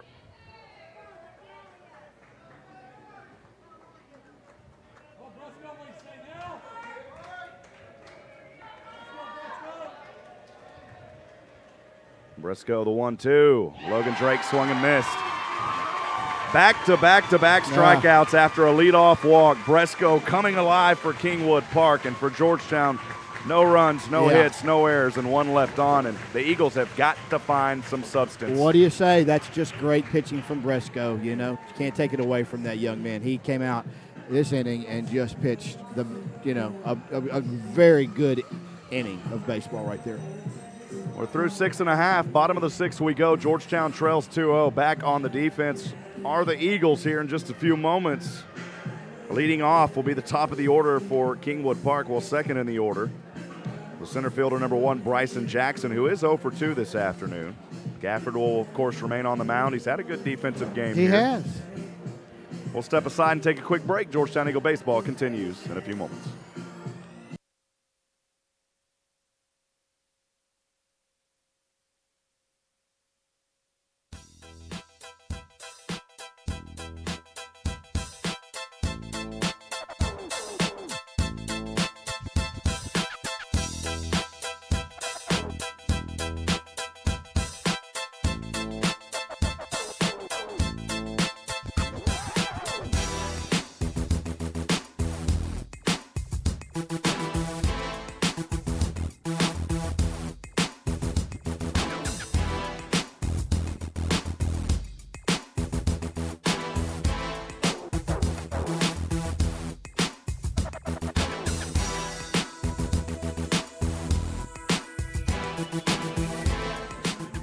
Welcome back to Nutrabolt Stadium here in Bryan, Texas. Rob Hipp alongside Joshua Harris. The Eagles trail 2-0. Kingwood Park back at bat here in the bottom of the 6th inning.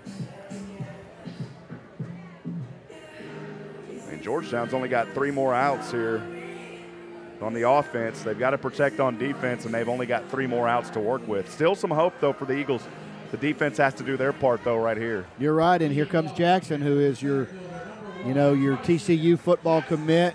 Walks up, you could just tell he just walks up to the plate. He knows he's an athlete, and he knows that any time he can make something happen. So we need to just come after this kid right here and don't give him anything real good to hit. He is 0 for 2, hits this one, and it's a base hit to left field to lead off. A leadoff single for Bryson Jackson. And just as I said it, boy, he found a pitch that he liked. It wasn't taking that first pitch at all and just drove it right into left field. Great hit. Well, there's a reason Kingwood Park enters this series on a 17-game winning streak. Georgetown defeats them last night, but this is a team that you're not just going to come in and knock out of the playoffs. And, it was and I didn't pick up on it till tonight when you were talking to our guest caller that they hadn't allowed but just 1 or 2 runs in 17 games. I mean, that was just 15 of those 17. Amazing. Yeah.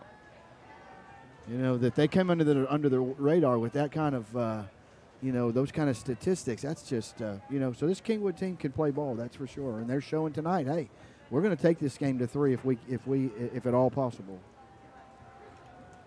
Pitch on the way here to the catcher, number 5, Chase Ferrum. Goes outside for a ball, 1-0.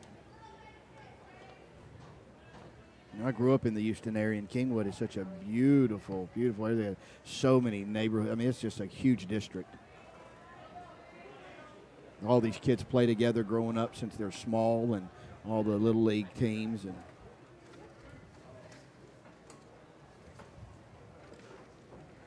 I'm sure they've got a great baseball community.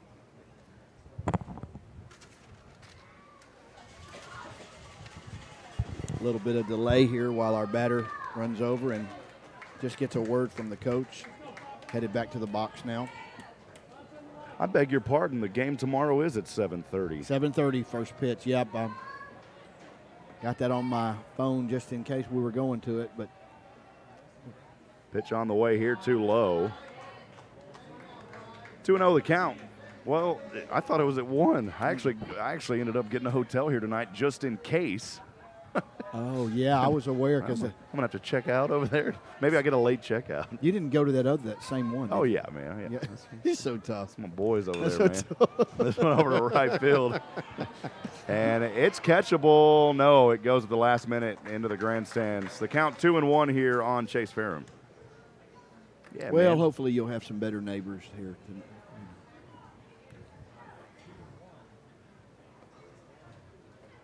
Hey, the good news, you go to the hotels that that don't cost you a Benjamin Franklin. True that. And man. you get the free breakfast, you man. You better believe it. Hey. You go. You just got to find out what time it ends. You throw down a Benjamin Franklin in a 20 spot, and you don't even get a free breakfast. Yeah. But you go to a hotel that's $50, $60, $70, you get the continental breakfast. You know, and some of them are pretty good, man. Some of them are pretty good.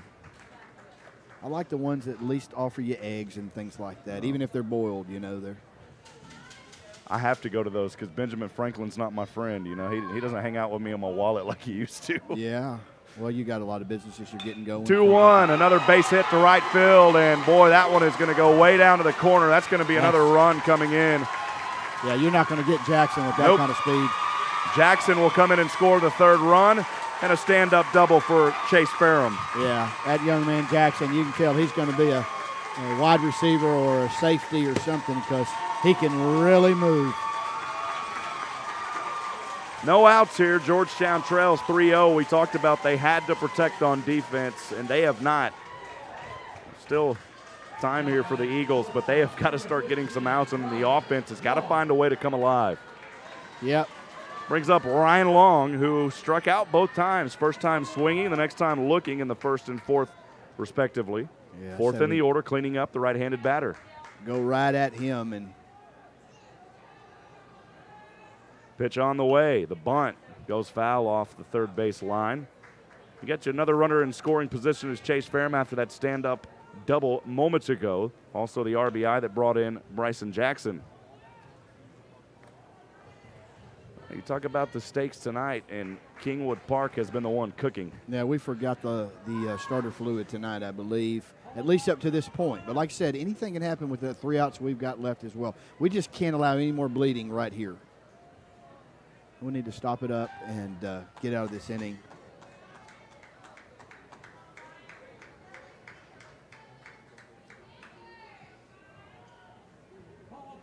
We got Drake leading off at the top of the 7th, I think. Hunter Savarese. Okay. Logan Drake struck out swinging that third out. 0-1 the counter here to Ryan Long. Kingwood Park batter, right-hander, pitch on the way. Hit foul over the first base side behind the fence. 0-2. Georgetown still looking for that first out here. Bottom of the 6th inning. 1 run scored in the 3rd, 1 run in the 5th, and 1 run in the 6th for Kingwood Park, and that's how we're at this 3-0 score. Scafford looks over his right shoulder, checking that second baseman. Another late swing and a foul off the first base line again over the fence, 0-2.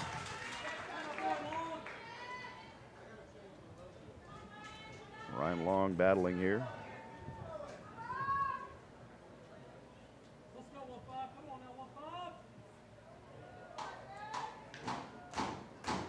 Pitch on the way. Too close inside. 1 ball, 2 strikes. Well, he has liked those all night, and that one he didn't call.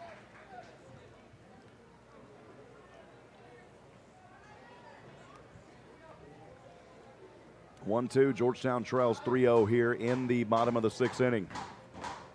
Pitch. Foul tip. Boy, that one hit the catcher.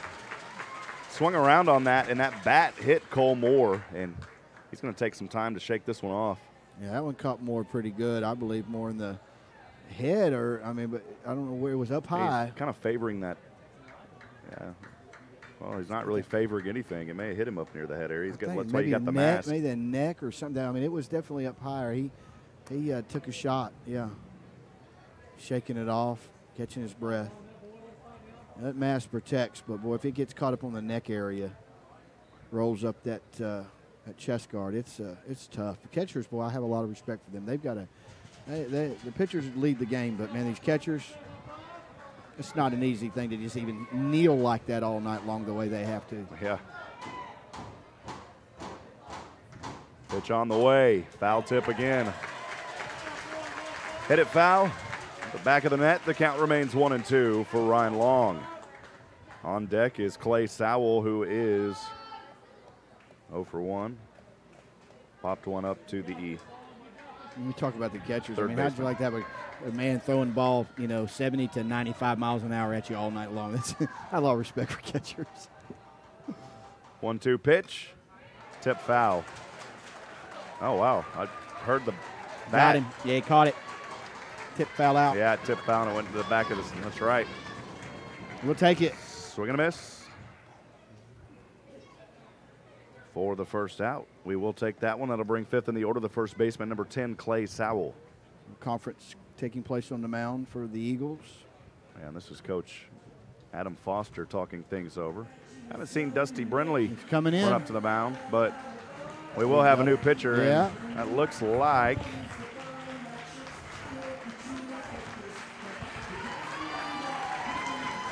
maybe Grant Wood. Let's see who that is. So we will have a new pitcher up there for Georgetown. And it will be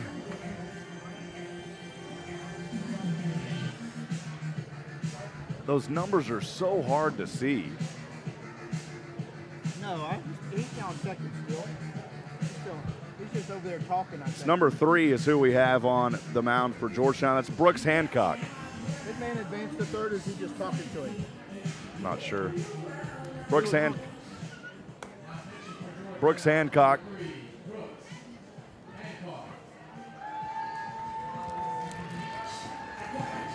Well, Brooks Hancock will be on the mound now for the Georgetown Eagles.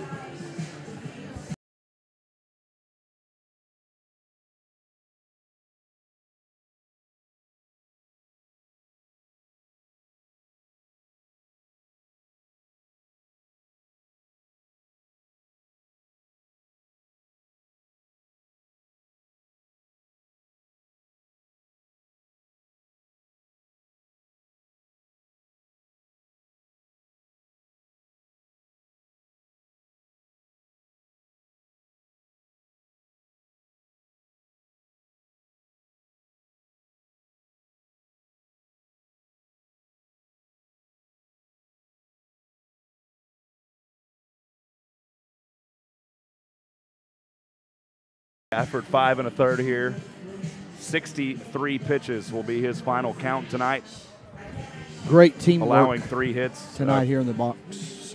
Allowing 3 hits though and 3 runs, and he's still responsible for that runner. He is over at second base. He was just talking things over. And I got to put on my glasses, man. I'm not seeing things at all tonight. There we go. Boy, that scoreboard really clears up when you put on your glasses. So Brooks Hancock on the mound for Georgetown now, the right-handed pitcher. 5th in the order, the first baseman, number 10, Clay Sowell, the right-handed batter for Kingwood Park. A little confusion here as we start with a new pitcher. Catcher back out, just clear something up.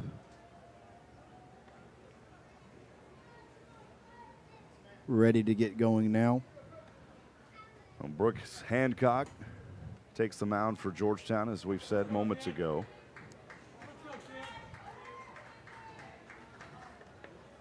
.2 innings pitched this year for Brooks. He's got a 2-0 record. And that one is caught in foul territory over to left field for the out. And that's what we want him to get him to do. Get these guys out, pop them up, ground them out, strike them out. We need to get these guys out with no damage from second coming in to score. Hancock, a 1.26 ERA.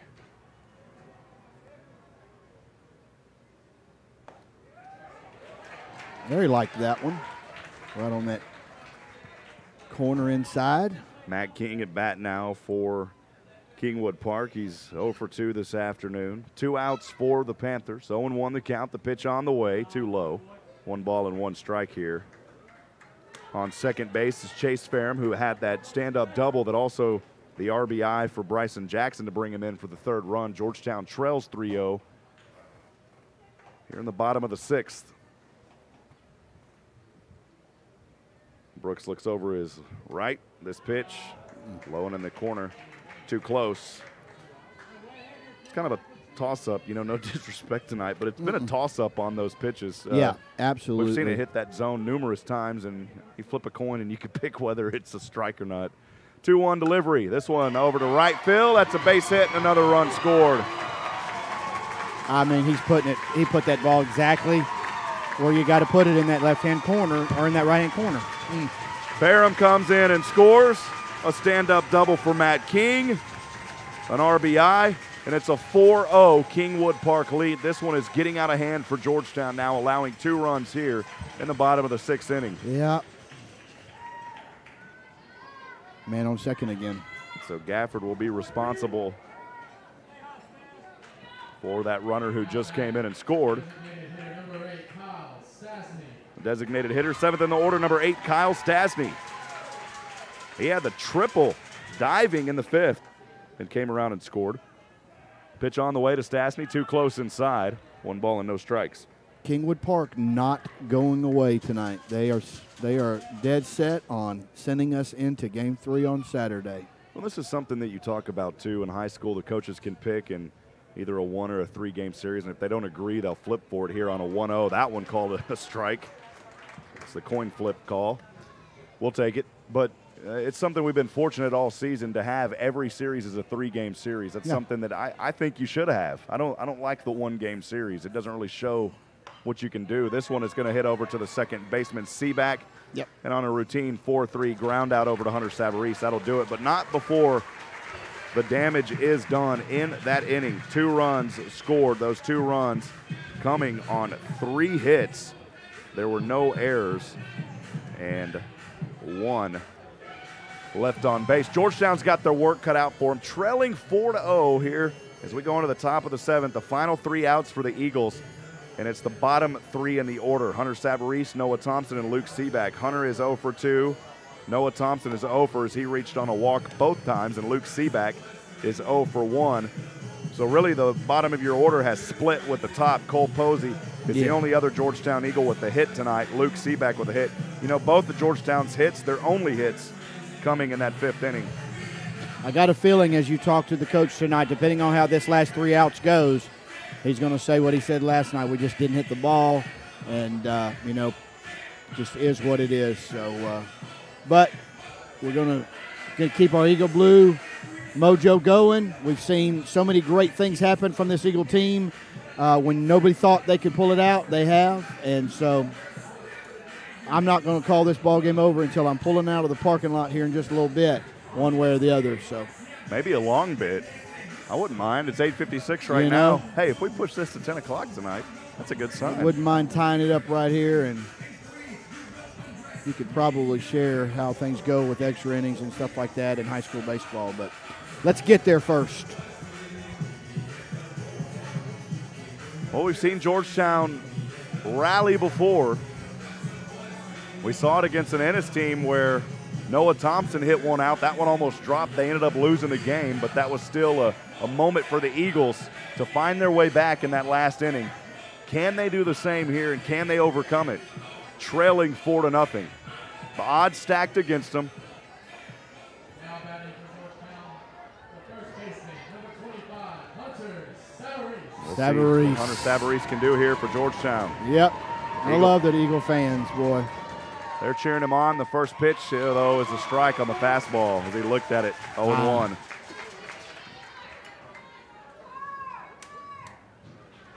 Hindsight's always 20/20 from up here, but boy, that's a pitch you want to hit. The 0-1 delivery. Yep. This one over to left field, and that is a leadoff hit for Georgetown. Hunter Savarese. Savarese comes through with a clutch base hit there to get this thing started with 3 outs left. That's what you want to do. That's what makes a winning team. When it counts, when it matters, never give up. Eagle fight never dies. That's who we are. 8th in the order, the left fielder, number 17, Noah Thompson. Noah 0 for this afternoon.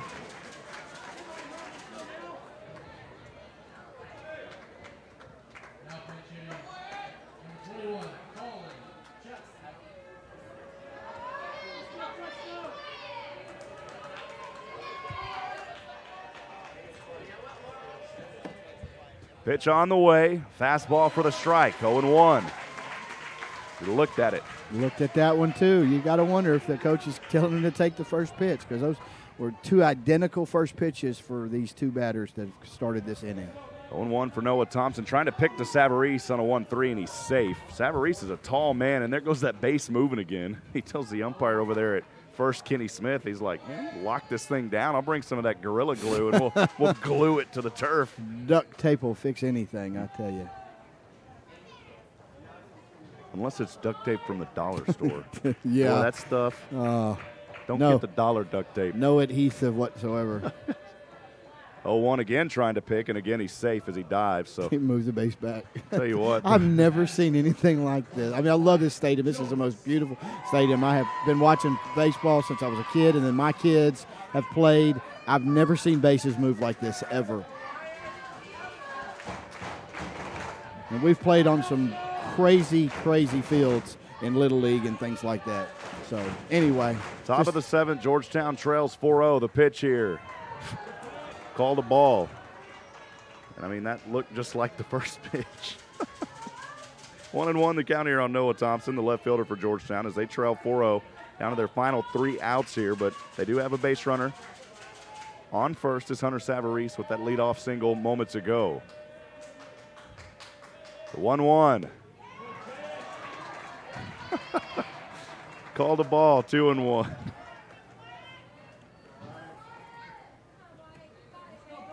Hey, we'll take it.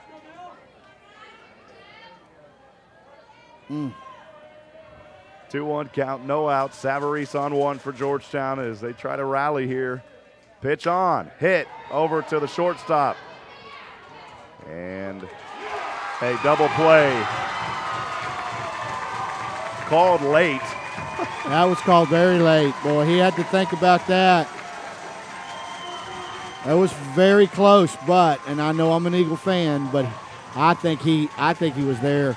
I think he got that base, but umpire didn't like it. Gave it to the no tie goes to the runner on that one. Just like that, 2 outs. It'll bring up bottom in the order. The pinch hitter Wesley Dixon for Georgetown in place of Luke Seaback.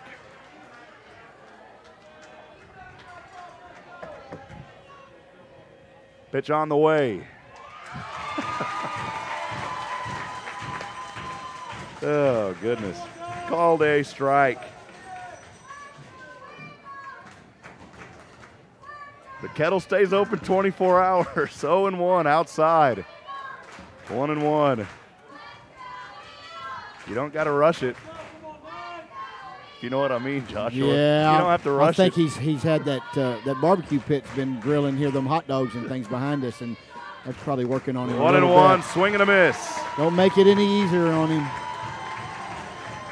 Well, Kingwood Park doing the damage tonight. Hats off to the pitching staff of these Panthers. On a 1-2, they are 1 strike away from tying this series up and forcing the Game 3 tomorrow night at 7:30 p.m.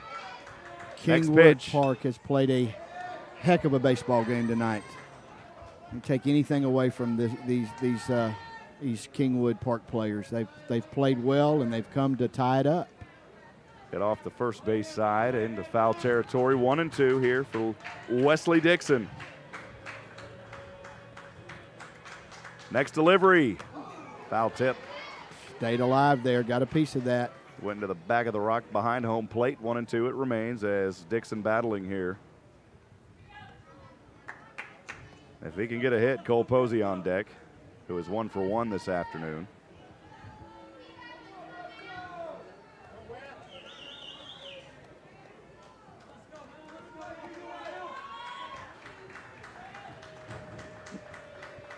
One-two pitch, deep down to right field in foul territory.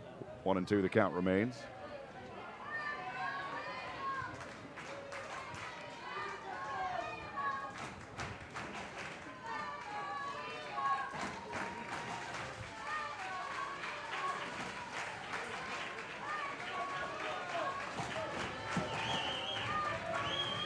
The 1-2 pitch, too low and outside. 2-2 to even the count here on Luke Seaback as he is still battling here. Yeah, Seaback definitely battling. He's not falling for any of these breakaway cutters that he's trying to get him on. He's hanging in there tough, trying to find a pitch to get a hit with. 2-2. Swing and a miss. Got him, and that's the end of the game. Got him on that one. He fell for that one. Well, you talk about some positives, as there's always positives, but always. not many of them tonight here. You talk about it, though, no runs on one hit, no errors, and nobody left on. You know, Noah Thompson had a solid game down there at left field. Cole Posey also had some good plays there at the shortstop. It's kind of a toss-up tonight between Cole Posey and Noah Thompson. I think we'll talk things over with Noah. Yeah, I think so. I think you're right. And you know what? They just came and outplayed us tonight. They came in and wasn't detracted or discouraged from the fact that we were up one game. They said, hey, we're going to come in, we're going to get one, and we'll let the best team win tomorrow on Saturday. First pitch, 7:30 p.m. So I think you're right on that interview. And then to talk to the coach, and they just outplayed us. Well, I'll head down and talk things over with Coach Adam Foster, as well as our SHN Sports Georgetown Eagle player of the game, Noah Thompson. Josh, I'll keep it up here with you to keep things rolling. I'm on 5-6 tonight, on 5-6. Yeah, I got you rolling, and I'll go through our great sponsors for tonight's game one more time while you head down to the field there. And if you're just joining us or just tuning in or had to walk away for a minute, Kingwood Park has closed out this game 2 in this series against Georgetown, 4-0. 7 hits for Kingwood Park, 1 error, 2 hits for Georgetown, 1 error. Final score 4-0. We will play game 3, which will decide this round 4 series. 7:30 first pitch tomorrow back here in Nutribullet Stadium in Bryan, Texas. Beautiful stadium. So tomorrow's Saturday. We want all Georgetown Eagle fans to come out tomorrow and root these Georgetown Eagles on to a victory to step into the finals coming up. There's a beautiful stadium out here. It's great because it's covered. There's some grandstands way out right field, but the left field stands, the center behind the home plate, and right here down first base line are all covered. And so you're not going to be in the sun burning up like at most stadiums. So come out and join us tomorrow evening for a great night of baseball. It's about a 2-hour drive, but we know Georgetown supports all of sports, and so both Georgetown High School and Eastview High School, but your Georgetown Eagles are in this dogfight now with Kingwood Park, and so please come tomorrow to Nutribullet Stadium, Bryan, Texas. Beautiful facility where the Bulldogs play out here in a minor league team. So it's a nice stadium. It's a fast stadium. It's all turf. The grass is the grass part is turf. The dirt part is turf. It's a fast field, lots of bounce to it, and it's a fun game to watch. Georgetown just needs to get some more hits tomorrow, and I think you're going to see that happen. So Rob is working his way and ready to do some interviews, but the team is still meeting. So let me close up tonight with our sponsors. One more time, presenting sponsor tonight's Game 2, Cruising Kitchens, Cameron Davies. Cruising Kitchen is a proud supporter of Georgetown Eagle baseball, has been throughout this whole playoffs. Cruising Kitchen is a custom mobile business fabricator. Their builds range from the world's largest mobile kitchen to full entertainment trailers and includes jumbotrons. Amazing. Cruising Kitchen's website is cruisingkitchens.com. Give Cameron Davies over there a call. Rob has talked a lot about some of the special things they've got going on, this big new facility that they've just done the ribbon cutting for, and we'll have a grand opening for in San Antonio. And so they've got an amazing, great business going for mobile kitchens, and world's largest mobile kitchen. It's be a sight to see. I can't wait to see some of their stuff. I'm gonna get down there this next few months and check that out. Oak Ridge Disciple House, an organization that you, if you know anything about me, Joshua Harris, near and dear to my heart. It's a recovery house, Christian-based recovery house that the Lord allowed me to open up 8 years ago.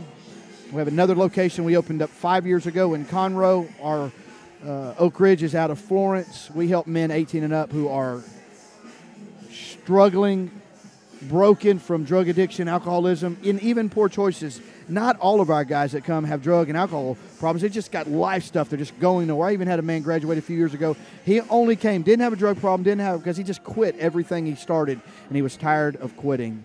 And ours is a Christ-centered recovery house, so what we believe is that our relationship with the Lord Jesus Christ is the first and most important step in any kind of freedom from any life's hurts, habits, and hang-ups.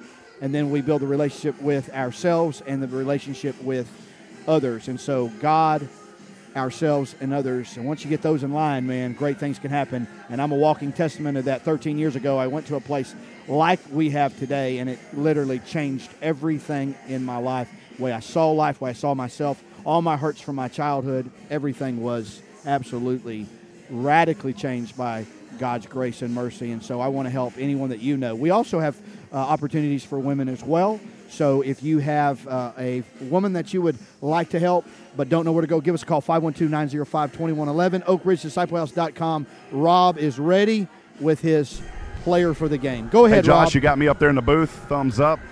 Down here on the field with our SHN Sports Georgetown Eagle player of the game, number 17, Noah Thompson. Noah, I know in a tough loss here, 4-0, but we still wanted to pick a player. We always do, win or lose. Something not characteristic for you guys, but out there in left field, you had a couple of amazing plays. Talk about, though, what was going through your mind during this game as the game went on. A very different Kingwood Park team tonight. I know you guys are struggling, but Game 3 coming up. What was going through y'all's mind, though, tonight, and some things that you're going to have to improve on here in Game 3 tomorrow night? We just couldn't figure it out tonight, but those days happen. But we've been in Game 3 before, so we'll be ready for it. So this is now going to be – you're talking about a series now that goes to Game 3. You've been in 3-game series already, so you just talked about it. You've got the experience. What's the mindset? What are you guys going to have to work on in that Game 3, though, as we have that game tomorrow at 7:30? We're just going to have to be mentally tough and play better than they do. It's one of those nights where it just feels like you couldn't square up. Every time you got a good hit, it ended up popping up into the air. It's hard to control those. You got some good pitching out here. Just talk about the hitting tonight and what you kind of think, maybe what was going on down there on the field. It was just one of those days. It just happens sometimes, but we'll be ready to go tomorrow. Awesome. Well, Coach, looking forward to it down here with Noah Thompson. Appreciate you. Hey, you had a great play down there, though, in that out there in the field tonight, so that's why we picked you. Good luck tomorrow night. We'll be back up here for you guys. We'll quickly talk things over with Coach Adam Foster. Coach, I know a tough loss tonight, 4-0. I just talked to Noah Thompson. But, man, you talk about the hitting out here, Coach. Just the balls were not going the way that y'all wanted them to tonight. A lot of them were popping up. Talk about this game, Coach. Yeah, you know, the guy kept us off balance. You know, we've got to do a better job at the plate. Wesley threw well enough for us to have a chance to win the game. And, you know, we just didn't give him any run support tonight. So we got to go get some sleep, got to get rehydrated, and come back out here and face another Game 3. You guys had a long chat with the kids a while ago. If you don't mind, what were some of the key points that you were talking to them about what we've got to do tomorrow night? I just told them to relax. I said, you know, we have some bad body language. I said, guys, we've been here in Game 3 before. In fact, we were on this field and we lost 4-0, I believe, with 2 hits last week. So it's all on them. I mean, right now the coaches are kind of out of the equation. The players got to play. We're going to try and put them in the right position to be successful, and they got to show up and they got to play.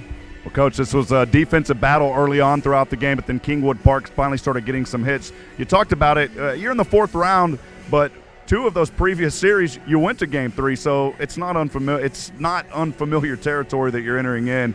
But we are looking forward to the Game 3 tomorrow. Just final thoughts again on this one, Coach. I know you just talked about some things y'all have got to work on, and it's up to the kids, like you said, Coach. Yeah, no, we just got to play clean defense. We've got to pound the strike zone, and we got to figure out how to get to first base and then score. We've been getting to first base, but we just haven't been, had that timely hit. And I think our guys will come through tomorrow, and we'll be just fine. Yeah, leaving 5 on tonight, but, you'll bring them around tomorrow. We've been in the situation, Coach, so looking forward to it. Hey, you know what? I got a hotel here tonight, so I get the free continental breakfast in the morning. I thought y'all played at 1:30. That's why. Oh. So, well, Coach, we'll be back out here tomorrow. All right, buddy. Thank you. Well, once again, Joshua Harris back up in the booth. Josh, you talk about a Georgetown team who has been in this situation before, but it's not uncharted waters. This is something that the Eagles are capable of coming back in Game 3. So for all the Georgetown fans that are out there listening, hey, this gives a lot of the Georgetown fans even more of an opportunity to come out here tomorrow to Bryan, Texas, to NutriBullet Stadium and finish things up. But Josh, as we'll break down the final numbers in just a few moments, I'll send it back up to you in the booth, partner. You're exactly right, Rob. That's what I was just talking about with the Georgetown Eagle fans.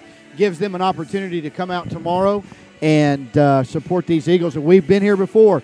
We have been here before where we've been tied up one game, 1-1, or we've been down, one game and then come in 1-2. So we've got to come in, not win 2 tomorrow. We've just got to come in and win 1 ball game. And everything the coach said was right. It was just one of those nights we didn't hit the ball.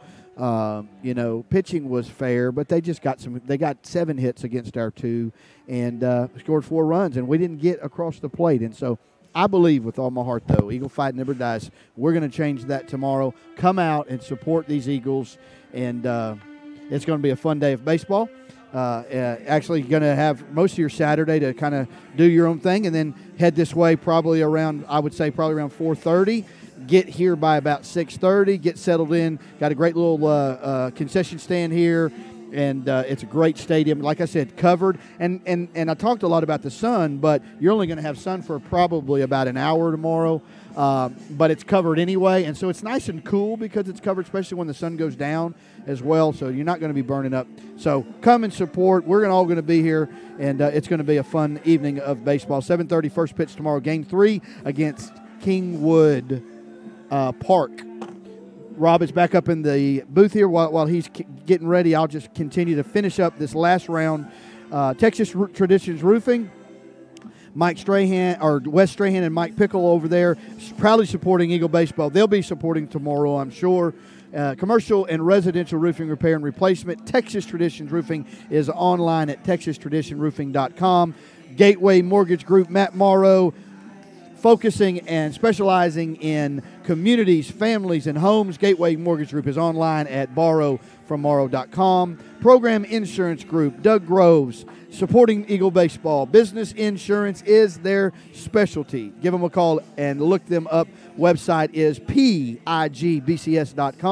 Ty Gibson, great supporter of the whole Georgetown community. Love that group and that family. Minuteman Press, Georgetown, is specializing in direct mail, promotional products, brochures, business cards, and so much more. Find them at their website, mmptxdot.com. And lastly, if you run into some trouble, you got a family member that needs some help, True Blue Bail Bonds. Stacy Cardwell at True Blue Bail Bonds in Georgetown, 24 hours a day, located 501 South Alston Avenue. True Blue Bail Bond is online at truebluebailbond.com. Thank you to all of our supporters, and we look forward to another great baseball game tomorrow. All of you on board, and I think Rob will have some openings as well. Had some people that called in a little bit late today, said, hey, do you still need a sponsor? Call Rob, send him a message. We'd love to get you on for tomorrow's game 3. Rob? Absolutely, Josh. Thanks for keeping it rolling up here tonight. Georgetown loses in Game 2, 4-0, but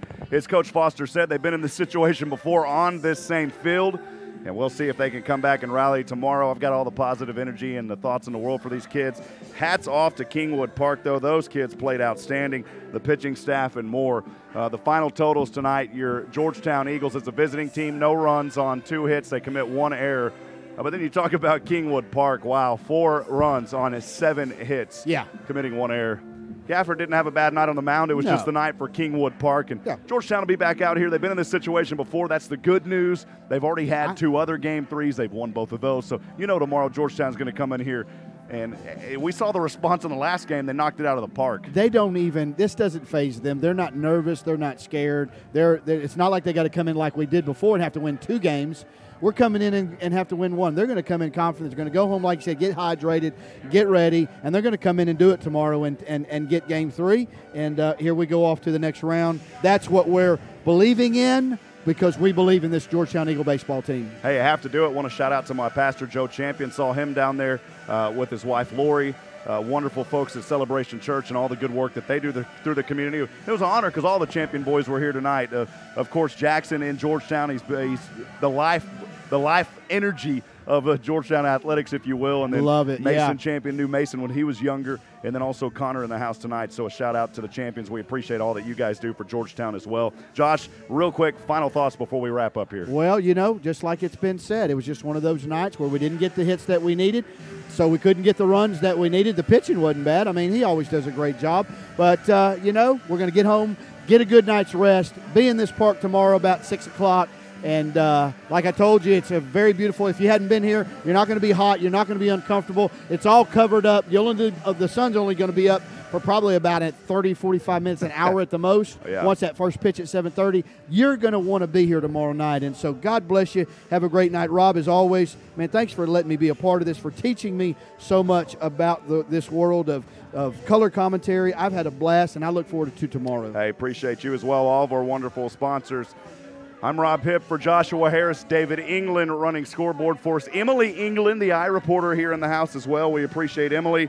She did a great job too, yeah. She absolutely did. Georgetown falls tonight 4-0. Remember, friends, we're not strong enough alone to make it on our own. We need each other, so provide a word of encouragement, lend a hand of support. Somebody out there needs you tonight. Again, your final score from Bryan, Texas here at the Brazos Valley Bombers Baseball Park, Nutrabolt Stadium, Travis Park. Thank you for joining us. Thank you to all the folks here in Bryan. We'll be back on the air tomorrow, 7:30 p.m. Have a good night, and God bless everyone. Good night from Eagle Bryan, Texas. Fight never dies.